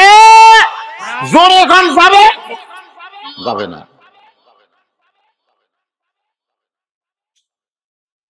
আমি কি আপনাকে বিরুদ্ধে ওয়াজ করছি যে হ্যাঁ ঠিক মতো দিচ্ছেন না? তার মানে এরা যা মাথা তুটিছে, বুঝলেন না? একটু মনোযোগ দিয়ে শোনেন আমার মায়েরা, শোনেন। ফাতেমা বলতেছে, স্বামী গো, আল্লাহ রাসূল বলেছেন তুমি দুনিয়ার যতই কাজ কামে লিপ্ত থাকো, কোনো কাজ কাম তোমার করা যাবে না, স্বামী দরজায় আসার সঙ্গে সঙ্গে স্বামীর মনকে খুশি করা লাগবে। আমি আপনার কপালে চুমা দিয়া আপনার মনকে খুশি করে দিলাম। আলী বলতেছে, ফাতেমা তুমি যখন আমার মনটাকে খুশি করেছো, তোমার মনটাকে আমি খুশি করতে চাই, 2 ভুরুর মাঝখানে একটু শব্দ করে চুমা দেওয়া লাগবে। রাসূল বলেছেন একটু শব্দ করা লাগবে। এই যে বইয়ের যে ভুরু নাই, ভুরু, এই 2 ভুরুর মাঝখানে আল্লাহর নবী বলেছেন, স্বামী যখন বিবির 2 ভুরুর মাঝখানে একটা চুমা দিবে, তার আমল নামায় আল্লাহ তাআলা খুশি হয়ে একটা উমরা হজের সওয়াব দিবে। সুবহানাল্লাহ। যারা বলেন আপনি, আপনাকে যদি বলা হয় আপনার বইয়ের ভুরু কেমন, জোড়া না ফাঁক, কবে হুজুর আজ পর্যন্ত আমরা দেখিনি, মানে চুমাই খাইনি, দেখি কোথেকে। ওমরা হজ করবার গেলে এখন টাকা লাগতেছে, হজ করতে 7 লাখ, ওমরা করতে 2 লাখ টাকা লাগবে, টাকা কাম হবে। আজ তোমরা হজের সব পাবেন, ও শেষ করে বাড়িতে বউ যখন দরজা খুলে দিবে, 4টা ধরে 2 ভুরুর মাঝখানে একটু শব্দ করবে, একটু শব্দ। সুবহানাল্লাহ। হযরত আলী ফাতেমা 2 ভুরুর মাঝখানে চুম্বন দিছে, ফাতেমা বলে, স্বামী গো, কোরআন তেলাওয়াত করতেছিলেন জোরে জোরে, আমি ঘর থেকে শুনতে পাচ্ছিলাম। আলী বলতেছে, তুমি যে কোরআন পড়তেছো আমি কিন্তু শুনবার পাইনি। এখান থেকে ফতুয়া হলো, পুরুষ মানুষ জোরে কোরআন তেলাওয়াত করা যাবে, আর মেয়েরা জোরে কোরআন তেলাওয়াত করা যাবে। দেখেন, কোরআন তেলাওয়াত জোরে করা যাবে না, মেয়েরা জোরে কথা বলা যাবে, ঝগড়া করা যাবে, ঝগড়া করা যাবে। ফাতেমা বলে, স্বামী গো, কোরআন তেলাওয়াত করা বাদ দিয়ে আপনি অন্দর মহলে ঢুকলেন কেন হঠাৎ? আমার কথা কি আপনার মনে পড়ছে নাকি? আলী বলে, ফাতেমা, তোমার ছোট্ট ছেলে হোসাইন, কিছুই বলে নাই, শুধু বলেছে তোমার ছোট্ট ছেলে হোসাইন। সঙ্গে সঙ্গে ফাতেমার দুটা দেহ থরথর করে কাঁপতেছে। আলী বলে, ফাতেমা, হোসাইন নামটা শোনার পরে তুমি এমন করে কাঁপো কেন? ফাতেমা বলে, স্বামী গো, আল্লাহ নবী দুনিয়া থেকে বিদায় নেওয়ার আগে আমার কানে কানে বলে গেছে, ফাতেমা তুই কি বলতে পারিস মা, আমি দুনিয়া থেকে বিদায় নেওয়ার পরে সবচাইতে বেশি কষ্ট কে পাবে? ফাতেমা তুই কি বলতে পারিস, আমি নবী এই দুনিয়া থেকে চলে যাওয়ার পর সবচাইতে বেশি কষ্ট কে পাবে? ফাতেমা বলে, বাবা, আমার মনে হয় আমি সবচাইতে বেশি কষ্ট পাবো।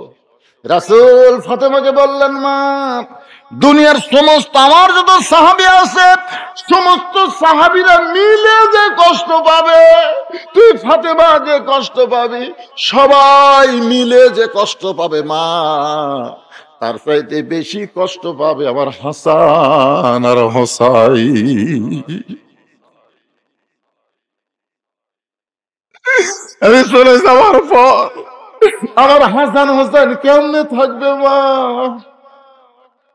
সকালবেলা যদি দেখতে না পাই, দুপুরে দেখার জন্য তোর দুই বেটা পাগল হয়ে যায়। দুপুরে দেখবার না পারলে রাতে যদি আমি ঘুমায় যাই, একদিন নবী ঘুমে গেছে, হাসান হোসাইন নবীকে দিনের বেলা পাই নাই। মাকে বলছে, মা, নানা কোথায়? বলে, সাহাবীর কাছে গেছিল, সেখান থেকে এসে ঘুমিয়ে গেছে, তোরা তোর নানার ঘুম নষ্ট করিস না। আল্লাহ রাসূল বলে, ফাতেমা, আমি দেখলাম বিলাই যেমন ইন্দুর ধরার জন্য ঘরে ঢোকে, ওরা দুই ভাই ঘরের মধ্যে ঢোকে, আমার দুই গালে দুইটা চুমু খায়, আবার যখন ঘর থেকে বাইরে যায় আমি খপ করে দুইজনের হাত ধরে বললাম, ভাইজান আমি চেতন আছি ভাই, তোরা সমাজে কোথায় যাবি? হাসান হোসেন বলে, না না, আমাদের জীবনের চাইতেও আপনাকে কোটি কোটি গুণ বেশি ভালোবাসি। রাসূল বলে, ফাতেমা রে, আমি দুনিয়া থেকে যাওয়ার 6 মাস পরে তুই তো দুনিয়া থেকে চলে যাবি মা, আমার হাসান হোসেন কে দেখাশোনা করবে? রাসূল বলে, ফাতেমা রে, হাসান নিয়ে আমার তেমন কোনো টেনশন নাই মা, কারণ হাসান হলো অবিকল, আমি নবীর মতো। সাল্লাল্লাহু আলাইহি, হাসান হলো অবিকল, আমি নবীর মতো। কিন্তু হোসেন বড় জেদি, এই জেদিরে কেমন সামলাবি? ও ফাতেমা, আমি চলে যাওয়ার পর আমার হোসেনকে একটু বেশি আদর দেশ মা, একটু বেশি আদর দেশ, বড় জেদি। ফাতেমা কান্দের বলে, স্বামী গো, আমার জেদি হোসেন আপনার সঙ্গে কি বেয়াদবি করছে, যার কারণে কোরআন শরীফ পড়া বাদ দিয়া আপনি আমার ঘরে অন্দর মহলে ঢুকছেন।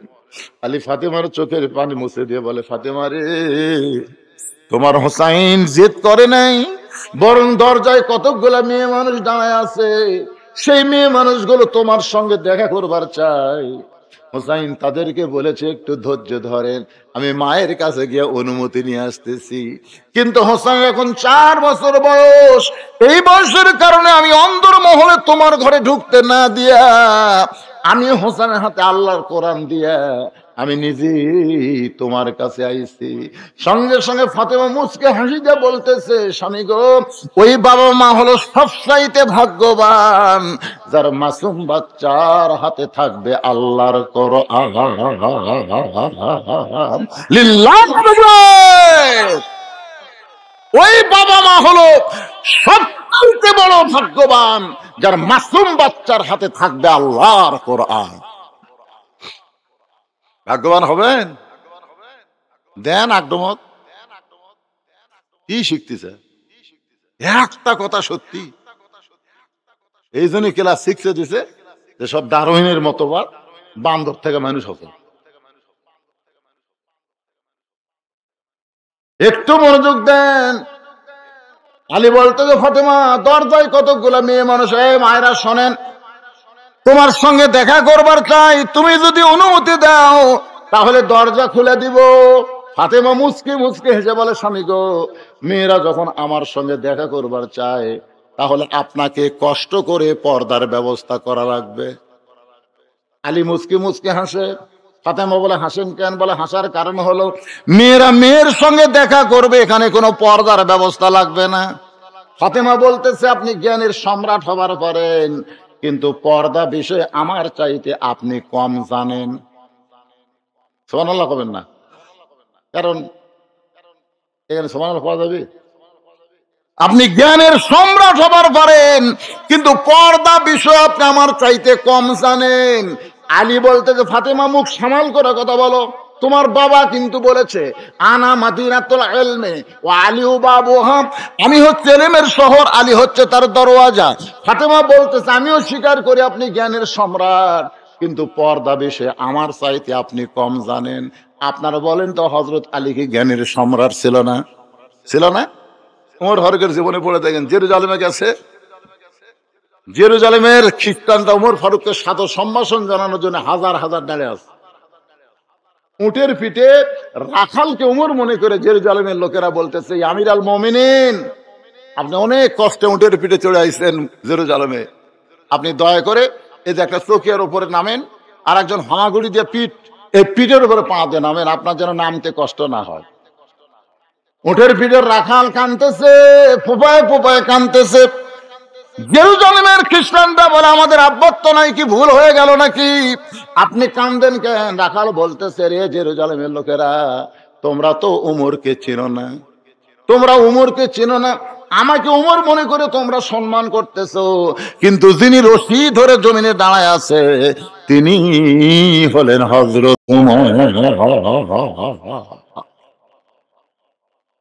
সঙ্গে সঙ্গে খ্রিস্টানরা বলে, এটাই যদি ইসলাম হয়, বাংলাদেশের মতন ৯৬টা দেশের খলিফা উমর, সে রশি ধরে জমিনে দাঁড়ায় আছে আর রাখালকে উটের পিঠে তুলে দিছে, এটাই যদি ইসলাম হয়, তাহলে খ্রিস্টান ভাববে আমরা আর থাকলাম না। হাজার হাজার খ্রিস্টান উমর ফারুকের এই চরিত্র দেখে মুসলমান হয়ে গেছে। জোরে করে সুবহানাল্লাহ। কিন্তু হাজার হাজার হলেও তো তার মধ্যে দুই একটা বেকা থাকে না? বেকা, বেকা বোঝেন না? এই যে যতই নামাজের ওয়াজ করেন, এখানে কিন্তু অনেক বেকা আছে, ফজর পড়বি না, যতই করেন, কোন হুজুর নামাজের কোন পদ্মার কোন যা ইচ্ছা তাই কোন শুনে যাবো, কিন্তু যা আসলাম তাই। এর নাম হলো বেকা। ধরে করেন, এর নাম কি? হয়তো আমার ওয়াজে শুনছেন, মুরিদ পীরের কাছে আসে কয়, হুজুর ধনী হবার চাই। ধনী কেমনি হবি? কামাই কর। কামাই করে তো হচ্ছে না, যা কামাই করি তাই শেষ। এমন একটা মন্ত্র দেন তাকে, তার দিন হাজির কর। দিন হাজির করার মন্ত্র দিছে, ওই সেই মন্ত্র পড়ে দিন আছে। দিন বলতে তার ভাঙ্গা বাড়ি চাঙ্গা করে দে, দিন ভাঙ্গা বাড়ি চাঙ্গা করে দিয়ে বলে, হুজুর কাজ দেন। বলে, আমার অনেক টাকা পয়সা লাগবে, আনা দে। অনেক টাকা পয়সা আনা দিয়ে বলতে, হুজুর কাজ দেন। ভালো ভালো খাবার আনা দে, ভালো ভালো খাবার আনা দে, হুজুর কাজ দেন। আর তো কাজ নাই। কাজ দেওয়া লাগবে, তখন ডাকছেন, কাজ না দিলে আমি বেকার থাকবো না। তো কাজ দেন, কাজ না থাকলে আপনার ঘাড় ভাঙবো। আমি তো জিন হাজির করবে শিখছি, এক তো তাড়াবা শিখিনি। মারছে পীরের কাছে দৌড়, পীর কাছে দৌড় আসকে, হুজুর যা চাইছি জিন তাই দিছে, কিন্তু খালি কাজ চায়, আমার তো আর কাজ নাই। কাজ না দিলে বলে ঘাড় ভাঙবি। জিন কোথায় কয়ে আসতেছে? জিন এসে কয়, পীরের কাছে লুকে লাভ নাই, কাজ দে, কাজ না দিলে তোর ঘাড় ভাঙবো। পীর সাহেব বলতে, তার মুড়িদের কাম নাই, কিন্তু আমার আছে তো। বলে, কি কাম? বলে, কুত্তার বেকা না, সোজা কর যা। কুত্তার বেকা না, সোজা কর। জিন টানে সোজা হয়, ছাড়ে দিলি বেকা হয়, টানে সোজা হয়, ছাড়া দিলি বেকা হয়। জিনকে আল্লাহ রে এমন এক কাজ দিল, এই কাম তো কিয়ামত পর্যন্ত শেষ হবি না। এরকম বেকা মার্কা কিছু শ্রোতা মাহফিল আসে, এরা কুত্তার লেজের মতন যতই ওয়াজ করেন, যতক্ষণ মঞ্চে থাকবে ততক্ষণ সোজা, ছাড়া দিলে আবার বেকা। এরকম বেকা থাকে কি থাকে না? ধরে কোন ওই বেকা মারছে দৌড় পাদ্রির কাছে, জোরকান কার কাছে? পাদ্রির কাছে গিয়ে বলতেছে, ও খ্রিস্টান যাজক পাদ্রি, তোমার সব খ্রিস্টান উমরের আদর্শ থেকে মুসলমান হয়ে গেছে। যারা সাদর সম্ভাষণ জানাবার গেছে, কি যেন দেখালো, ওমর মুসলমান হয়ে গেছে। পাদ্রি দৌড়ে এসে বলে, ওমর আমিও মুসলমান হবার চাই। ওমর বলে, আলহামদুলিল্লাহ, আপনি হলেন খ্রিস্টানদের পীর সাহেব, আপনি যদি মুসলমান হন তাহলে তার কোনো টেনশন নাই। পাদ্রি বলতেছে, আমার 4টা প্রশ্নের উত্তর দিলে আমি মুসলমান হব। ওমর ফারুক বলে, কি প্রশ্ন ভাই? বলে, 1 নম্বর প্রশ্ন হলো, একই সঙ্গে 2 ভাই জন্মগ্রহণ করেছে, আবার বহু বছর পরে একই সঙ্গে 2 ভাই মৃত্যুবরণ করেছে, কিন্তু এক ভাইয়ের চাইতে 100 বছরের বড়। এই 2 ভাইয়ের নাম বলা লাগবে। একই সঙ্গে জন্মগ্রহণ করছে, আবার বহু বছর পরে একই সঙ্গে 2 ভাই মারা গেছে, কিন্তু এক ভাইয়ের চাইতে 100 বছরের বড়। এই 2 ভাইয়ের নাম বলা লাগবে।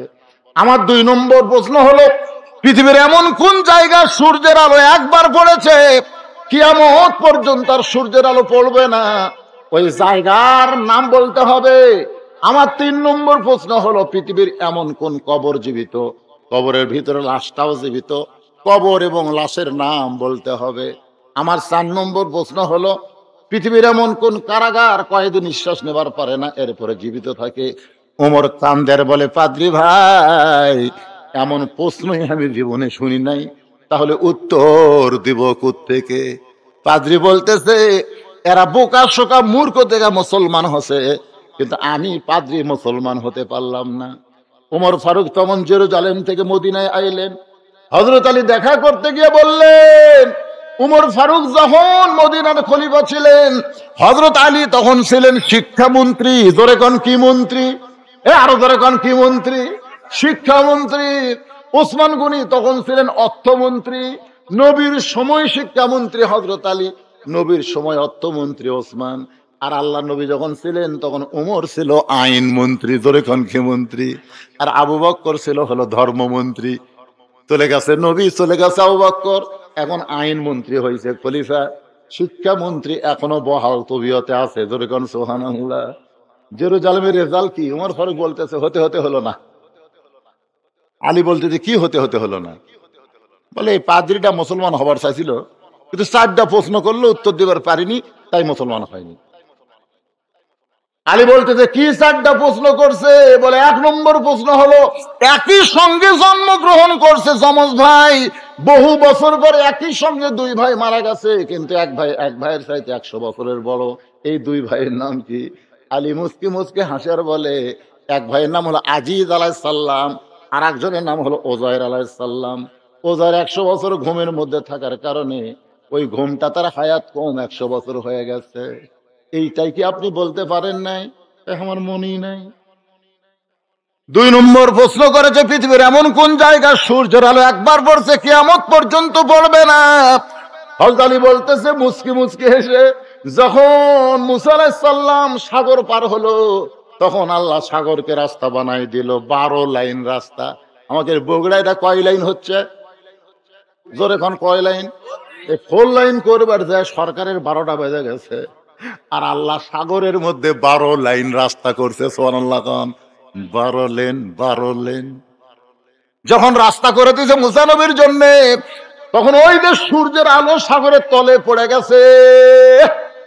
যখন ফেরাউন পার হবার চাচ্ছে, তখন সাগর আবার আগের মতন মিলিত হয়ে গেল। ওই যে সূর্যের আলো একবার পড়লো, কিয়ামত পর্যন্ত আর কোনোদিন পড়বে না। ওমর ফারুক বলে, আলী ভাই, এটা তো আমার জানা নাই। 3 নম্বর প্রশ্ন করেছে, কবরটাও জীবিত, লাশটাও জীবিত। আলী বলতেছেন, কবর হলো মাছ আর লাশ হলো ইউনুস আলাইহিস সালাম। উমর কান্দের বলে, আলী ভাই, এই কথা তো আমার খেয়াল নাই। তাহলে আমি প্রশ্ন করলো, এমন কোন কারাগার কয়েদি নিঃশ্বাস নিবার পারে না, জীবিত থাকে? বলে, মায়ের পেটে সন্তান 10 মাস কারাগারে, নিঃশ্বাস নেবার না পারলেও আল্লাহ কুদরত দিয়ে জীবিত রাখে। উমর ফারুক আলীকে বুকের মধ্যে নিয়ে বলে, আপনি হলেন জ্ঞানের সম্রাট। সুবহানাল্লাহ খান। আর ফাতেমা বলতেছে, আপনি জ্ঞানের সম্রাট হবার পরেন আপনি পর্দা বিষয় আমার চাইতে কম জানেন। আলী বলতে তো ঠিক আছে, ঠিক আছে, তুমি হলা বক্তা, আমি হলাম শ্রোতা, দেখি তো তুমি পর্দা বিষয় আমার চাইতে কি বেশি জানো, আমি শুনবার চাই। সোনাল্লাহ, ফাতেমা খাড়া আছে, বক্তা খাড়া হয়ে আছে, আর হযরত আলী শ্রোতা হয়ে বসেছে। দেখি তো, মন চাচ্ছে না, কারণ বউ বেশি জানে কেন, বউ বেশি জানলে আমাদের মন খারাপ হয়, বুঝলেন। আমার বাড়ির যখন আইপিএস ছিল না, তখন কারেন্ট গেলে আমার বউকে বলতাম বাতাস কর, তো বউ বাতাস করত, তো গুনে গুনে পাকা হাঁকা ইঙ্গে গুনে 1 1 2 3 4। আমি চিন্তা করলাম কেরে গুনে কেরে, 100টা হয়ে গেলে আমার বউকে এখন আপনি করেন, আপনি বাতাস করেন। আমি বললাম কেন, আপনি জানেন না যে হুন্না লিবাসুল্লাহ কুম আনতুম লিবাসুল্লাহ হুন্না, স্বামী বিবির পোশাক, বিবি স্বামীর পোশাক, তাহলে আমি 100টা হাঁকালাম, আপনি হাঁকাবেন না? আমি আর রাগ করে গুনতেছি না, কিন্তু আমার বউ গুনতিছে, মানে আমি হাঁকাচ্ছি, 100টা হয়ে গেলে আমি বলি 100 হচ্ছে, তোর বউ বলছে না হবে না তো, আল্লাহ কোরআনে বলেছে আর রেজালু কাওয়ামুন আলা নিসা, পুরুষেরা নারীদের উপরে থাকবে, বউ 100 হাঁকালে স্বামী 200 হাঁকাল লাগবে। আমি বললাম তুই ঘর পাল্টা রে, তুই আমার থেকে বেশি জানিস, এক ঘর থাকা যাবি না। আসলে বউ বেশি জানলে স্বামীর মন কিন্তু খুবই খারাপ হয়। আলী হচ্ছে জ্ঞানীর সম্রাট, তাক বলতে পর্দা বিষয় আমার চাইতে আপনি কম জানেন, তো ঠিক আছে তুমি বক্তা হও দেখি। এখন ফাতেমা পর্দা বিষয়ে কি ওয়াজ করবে? আমার মায়েদের জন্য শোনার দরকার আছে না নাই? কিন্তু মায়েরা যদি শোনে তাহলে আলী বসলো কেন? তার মানে বোঝা গেল আমাকে মর্দরাও শোনা লাগবে। এখন ফাতেমা বক্তা হয়ে কি ওয়াজ করবে? হযরত আলী বসে আছে শুনবে। আপনারা কারা কারা শুনবেন আল্লাহকে একটু হাত দেখান তো দেখি। এ হাত তোলেন বারে, হাত তোলেন রে। আলী শুনবি রে, আলী শুনবি রে, হাত নামান। হাত তুলালিলাম এই জন্যে আলী বসে আছে, আপনারাও আলীর সাথে আলীর সহবতে বসে থাকবেন। ঘড়ির দিকে তাকায় দেখি খুব বেশি হয়নি ভাই, যখন আমি টেজে যাচ্ছি তখন থেকে এ পর্যন্ত প্রায় 2টা ঘন্টা।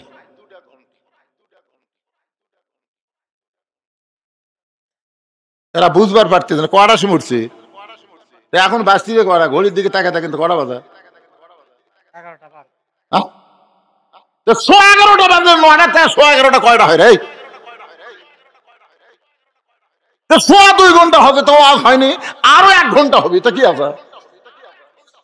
আজকে কি আমার আর পরে ওয়াজ আছে তাই না? শোনেন এখনকার বক্তারা, শোনেন এ কথাটা শোনেন। এ বাবা হুজুর আপনি গেলে সব বরকত স্যার। এখনকার বক্তারা কি জানেন, শ্রোতারাও খুব বোকা হয়ে গেছে। মাগরিব 6টার থেকে 8টা পর্যন্ত আমি ওয়াজ করছি। 6টা থেকে 8টা হলে কয় ঘন্টা হয়? 2 ঘন্টা হয়। ওয়াজ করে মোনাজাত করে দিন, লোকজন যাচ্ছে আর করছে, টাকা মারালে গেল। এটা একটা ওয়াজ হলো, উঠলো আর নামলো, কেরে উঠলো আর নামলো না, 2 ঘন্টা হলো। অথচ বক্তা 10টার সময় উঠে 12টা পর্যন্ত ওয়াজ করলো, শ্রোতারা যাচ্ছে আর করছে, হুজুর দেখছো 12টা পর্যন্ত ওয়াজ করলো রে, 12টা পর্যন্ত করলো রে, কেরে উঠছে কয়টায় রে? 10টা উঠে 12টা যা হয়, 6টায় উঠে 8টা তাই হয়, একই হয়। আজকে যদি আমার 10টা তুলে দিত, 12টায় মোনাজাত করলে জনগণ হুজুর দেখছো 12টা পর্যন্ত ওয়াজ করছে রে, এরে 2 ঘন্টা আওয়াজ হতো। এখন তো 2.25 ঘন্টা অত পাগলা, আর 1 ঘন্টা আওয়াজ হবে। আমি হাত তুলে আলি সেই জন্যই মসজিদ দোতলা করবি। এখন দোতলা করবার গেলে কি লাগবে? আলীর মতন বসে থাকে, ওখান থেকে হাত তুলে তুলে আপনারা বলবেন এই মুরব্বী কে উঠলো, ও বাবা, ও বাবা, শোনার শোন বাবা, ও শান শোন। না না, জরুরত এই সময় থাকবে। ভাই আমার কাউন্সিলর ভাই কি কয়, কে কখন আছে রে এরা? ভালো আছেন? ওয়াজের আগে আছে বলছিলেন গুড়ি। হ্যাঁ সুবহানাল্লাহ। কে ভাই আপনার লগত নেবেন না বাকি নেবেন, কোনটা নেবেন কোন? উভয় নেবেন। আল্লাহর ঘর মসজিদ দোতলা করার জন্য 5,000 টাকা সর্বোত্তম কোন আল্লাহর বান্দা বলবেন আমি দোয়া করে দেব। শাবান মাস, এই শাবান মাস চলতেছে, এরপরেই রমজান আসতেছে। আপনাকে এলাকাত রোজার আগে মনে হয় আর কোনো মাহফিল হবে? আর কোনো মাহফিল হবে নাকি? অন্য বক্তার হতে পারে, কিন্তু আমার কোনো মাহফিল হবে না ভাইজান। যদি আল্লাহ আমাকে বলে শ্রাবণের চাঁদ পালি, অথচ রোজার উপরে কোনো কথা বললি না। আল্লাহ রাসূল বলেছেন আস-সাওমুলি ওয়া আনা উজজা বিহি। রাসূল বলেছেন, এটা হাদিসে কওলি, হাদিসে কওলি। আল্লাহ তাআলা বলতেছেন রাসূলের জবান দিয়ে, রাসূলকে আপনি বলে দেন রোজা হলো আমার জন্য, রোজা হলো আমার জন্য, আর রোজাদারের পুরস্কার আমি আল্লাহ স্বয়ং হয়ে যাব। জোরে কেন সুবহানাল্লাহ। দেখেন, খুব খেয়াল করে দেখেন, নামাজের মাধ্যমে মানুষ মুত্তাকি হয় না, হজের মাধ্যমে মানুষ মুত্তাকি হয় না, যাকাতের মধ্যে মানুষ মুত্তাকি হয় না। কারণ নামাজ যখন আপনি জামাতে পড়বার যান, আপনি যে নামাজ পড়তেছেন, কেউ না কেউ কিন্তু আপনাকে দেখতেছে। জোরে কোন কথা ঠিক কিনা? তখন আমার মন কি বলে, এই মসজিদে নামাজ পড়তেছি, রুকু সেজদা যদি ঠিক মতো না করি, তাহলে উনি বলবে কিসের হুজুর রে, ঠিক মতো রুকু সেজদা করবার পারে না। এই জন্য আল্লাহ বলেছেন ফাওয়াইলুল লিল মুসাল্লিন, নামাজ পড়বার গেলে কেউ না কেউ তাকে দেখবার পায়। এবং দেখানোর নিয়তে অনেকে নামাজ পড়ে, জামাই নামাজ পড়ে না, শ্বশুরের বাড়িতে গেছে, শ্বশুর হলো নামাজি। এখন জামাইকে বলো চলো বাবা মসজিদে যাই, জামাই পড়ছে বেকায়দায়।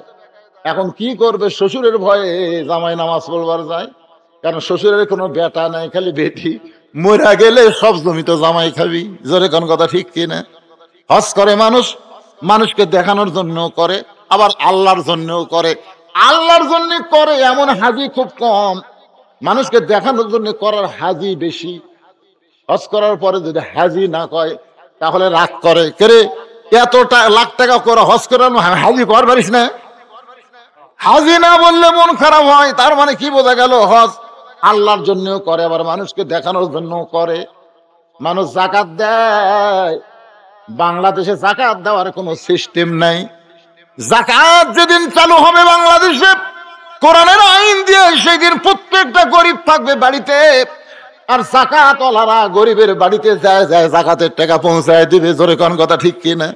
কিন্তু আমাদের বাংলাদেশে যারা যাকাত দেয়, গরিব যদি তার দরজা যায়, আমি এখন দেব না, 21শে রমজান দেব, 21শে রমজান, সব গরিব একত্র করে এখন ভিডিও ম্যানকে দাওয়াত দিয়ে বলে এই যে যাকাতের লাইন ধরেছে, তোমরা ভিডিও করো, প্রচার করো। তার মানে বোঝা গেল আল্লাহর জন্য মানুষ যাকাত দেয়, দুই একজন যে নাই তা কিন্তু না, কিন্তু দেখানোর জন্য বেশি মানুষ যাকাত দেয়। তাহলে কি বললাম? নামাজ মানুষ আল্লাহর জন্যও পড়ে, মানুষকে দেখানোর জন্যও পড়ে। হজ মানুষ আল্লাহর জন্যও করে, মানুষকে দেখানোর জন্য কিন্তু করে। যাকাত আল্লাহর জন্যও দেয়, মানুষকে দেখানোর জন্যও যাকাত দেয়। কিন্তু পবিত্র রমজান মাসের রোজা, এই যে 16 ঘন্টা মানুষ না খাইয়া পানি পান না করে থাকে, এটা কোনোদিন মানুষকে দেখানোর জন্য করে না। দেখানোর জন্য যদি করত, তাহলে ইফতার পার্টিতে দেখবেন কতগুলা ইফতার পার্টি, তাছে খালি মুখ ভাগ করা থাকে, আর বারবার খালি ঘড়ি দেখে, বারবার ঘড়ি দেখে। তার মানে কি বোঝা গেল? এই শালা রোজা নেই। রোজা থাকলে রাসূল বলেছেন দুইটা খবর, সুখ খবর তোমার জন্য। একটা হলো ইফতারের সময় জান্নাতি পরিবেশ তোমার ইমানের মধ্যে চলে আসবে, আর একটা হলো জান্নাতে আল্লাহর সঙ্গে রায়হান নামক দরজা দিয়ে তোমার দেখা হবে। জোরে কান সুবহানাল্লাহ।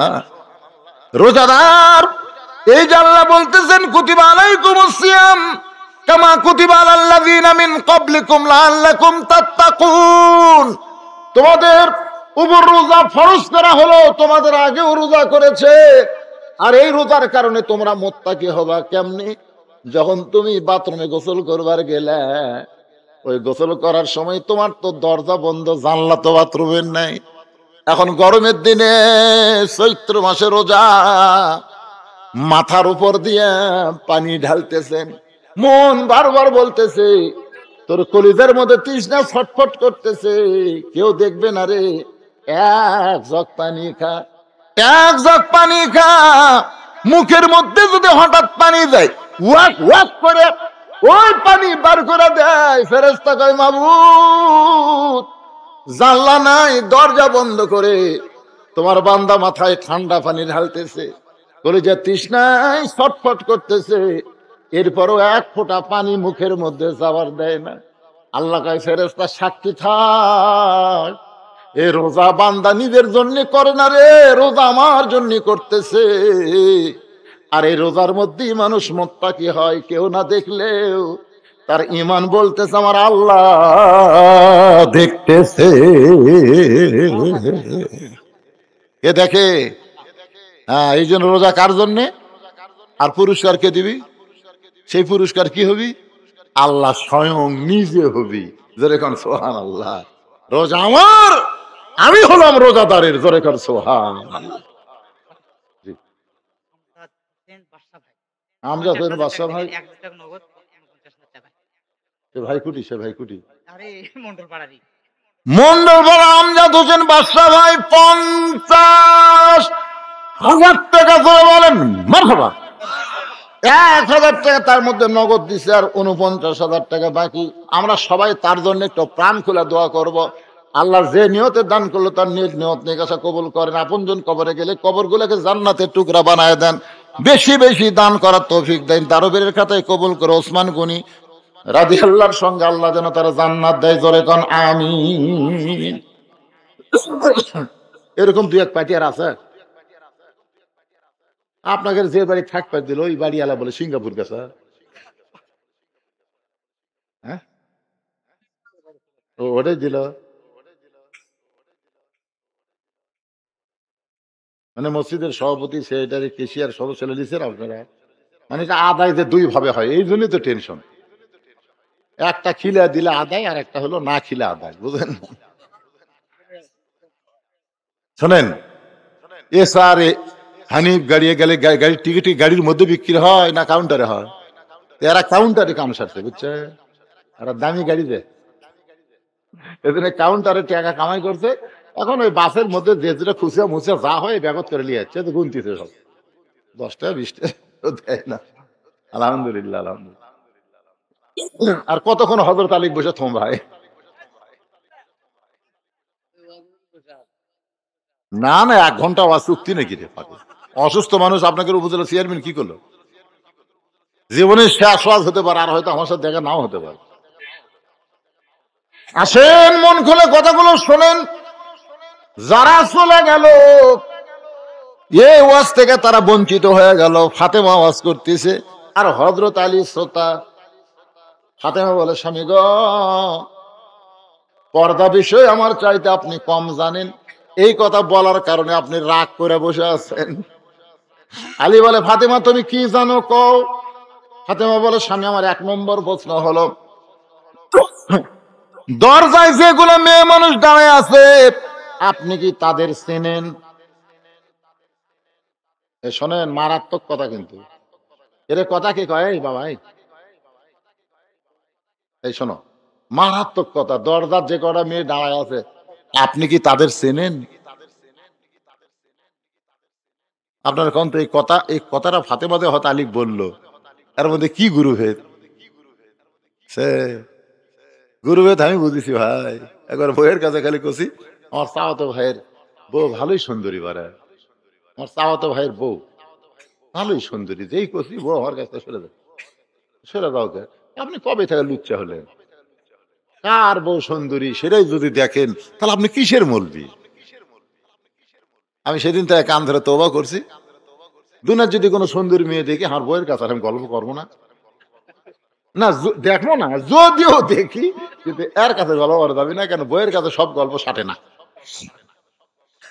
আপনি খালি বইয়ের কাছে আপনি হুরের গল্প করে দেখেন, যদি বউ শোনে একটু শুনবি না, আপনি তো জান্নাতে হুর পাবেন। খালি কইয়া দেখেন যে হুরের সেই রকম, তাই এই ভিতর দিয়ে তাই হাড্ডির মধ্যে রক্ত দেখা যাবি রে, এই পাও টিপি আমি আর হুরের চিন্তা কর।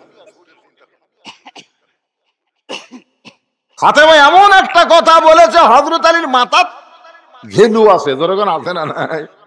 দরজায় যে কয়টা মেয়ে দাঁড়িয়ে আছে আমার সঙ্গে দেখা করার জন্য আপনি কি তাদের চিনেন? আলী বলে, ফাতেমা এই দুনিয়াতে একজন মাত্র মেয়েকে আমি চিনি, সে হলো আমার হাসান হোসাইনের মা। ফাতেমা এসে স্বামী চুমা দেখায়, জানি তো, আমি জানি আপনি হলেন সেই। সুবহানাল্লাহ কর না কেন? ওগো স্বামী, যে কয়টা মেয়ে দরজায় দাঁড়িয়ে আছে তার মধ্যে একটা যদি বেপর্দা নারী থাকে, সমস্ত মেয়েরাই পর্দা নিষিদ্ধ, কিন্তু যে কয়টা মেয়ে দাঁড়িয়ে আছে তার মধ্যে একটা যদি বেপর্দা নারী থাকে, বেপর্দা নারী যারা শয়তানের যান বাহন তারা। আমার সঙ্গে বলবেন, বেপর্দা নারী যারা শয়তানের যান বাহন তারা। আপনারা বলেন তো, জান্নাতে যে শয়তান ঢুকছে এটা কি আদমের জন্য না হাওয়ার জন্য? কি জন্য কন্ত? আগে কি জন্য ঢুকলো শয়তান? ফল খালো, খালি গাছের দিকে তাকায়। যখন আল্লাহ বলছে ওলা তাকরা হাজির সাজারা, ওলা তাকরা বা হাজির সাজারতা ফাতা কোন আমিনার জালিমিন, ওই গাছের কাছে যাইও না, তখন তাকে তো আদম বলছে যাবো না। কিন্তু হাওয়া চিন্তা করতেছে কি জন্য নিষেধ করলো রে? এই নিষেধ করার জন্য আগে যাবো না, খালি তাক আছে। টাকা নাই তো পর্দার খেলাফ। আল্লাহ যদি যাবার নিষেধ করছে, সে তাকান যাবে, টাকালি তো লোভ হবে। কার বউ রে? টাকা নাই তো ক্ষতি, ওকে হাত দিয়ে ছোঁয়া লাগবে, ওকে হাত দেখে ধরা লাগবে, টাকালি পর্দার খেলাফ। যেই মাত্র হাওয়া তাকাছে, শয়তান বুঝার পাচ্ছে তাক আছে যখন, এখন ভেলকি দিতে আমার আর সময় লাগবে না। জান্নাতের মধ্যে শয়তান ঢুকছে মেয়ে মানুষের কারণে, আর আমাকে বাংলাদেশের শয়তান ঢুকতে পারবি না কার মাধ্যমে? এই জন্য বলেন, বেপর্দা নারী যারা শয়তানের যানবাহন তারা।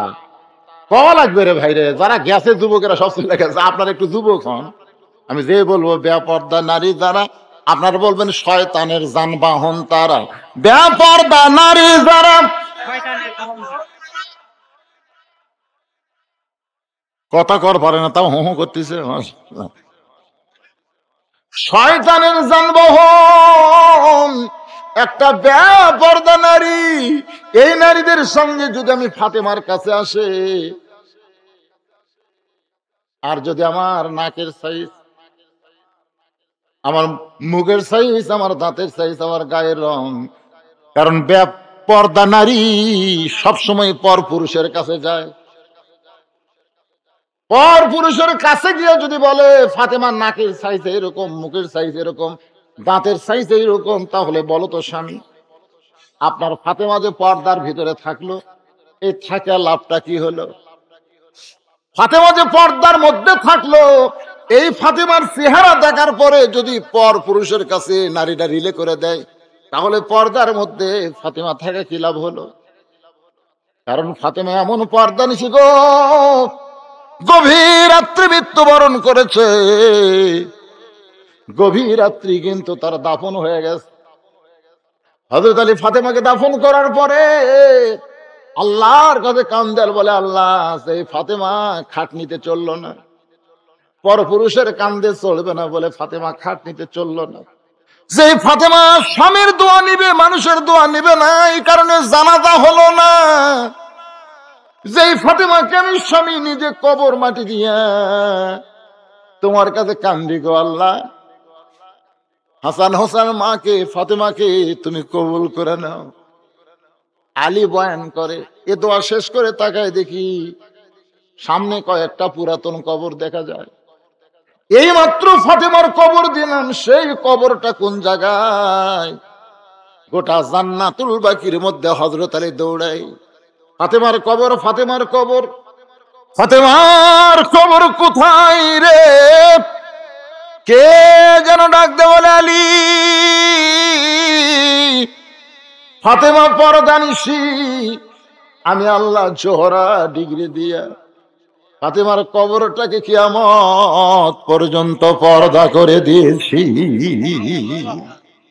আমার মায়েরা, মায়েরা গো, আপনারা হলেন আমাদের মা।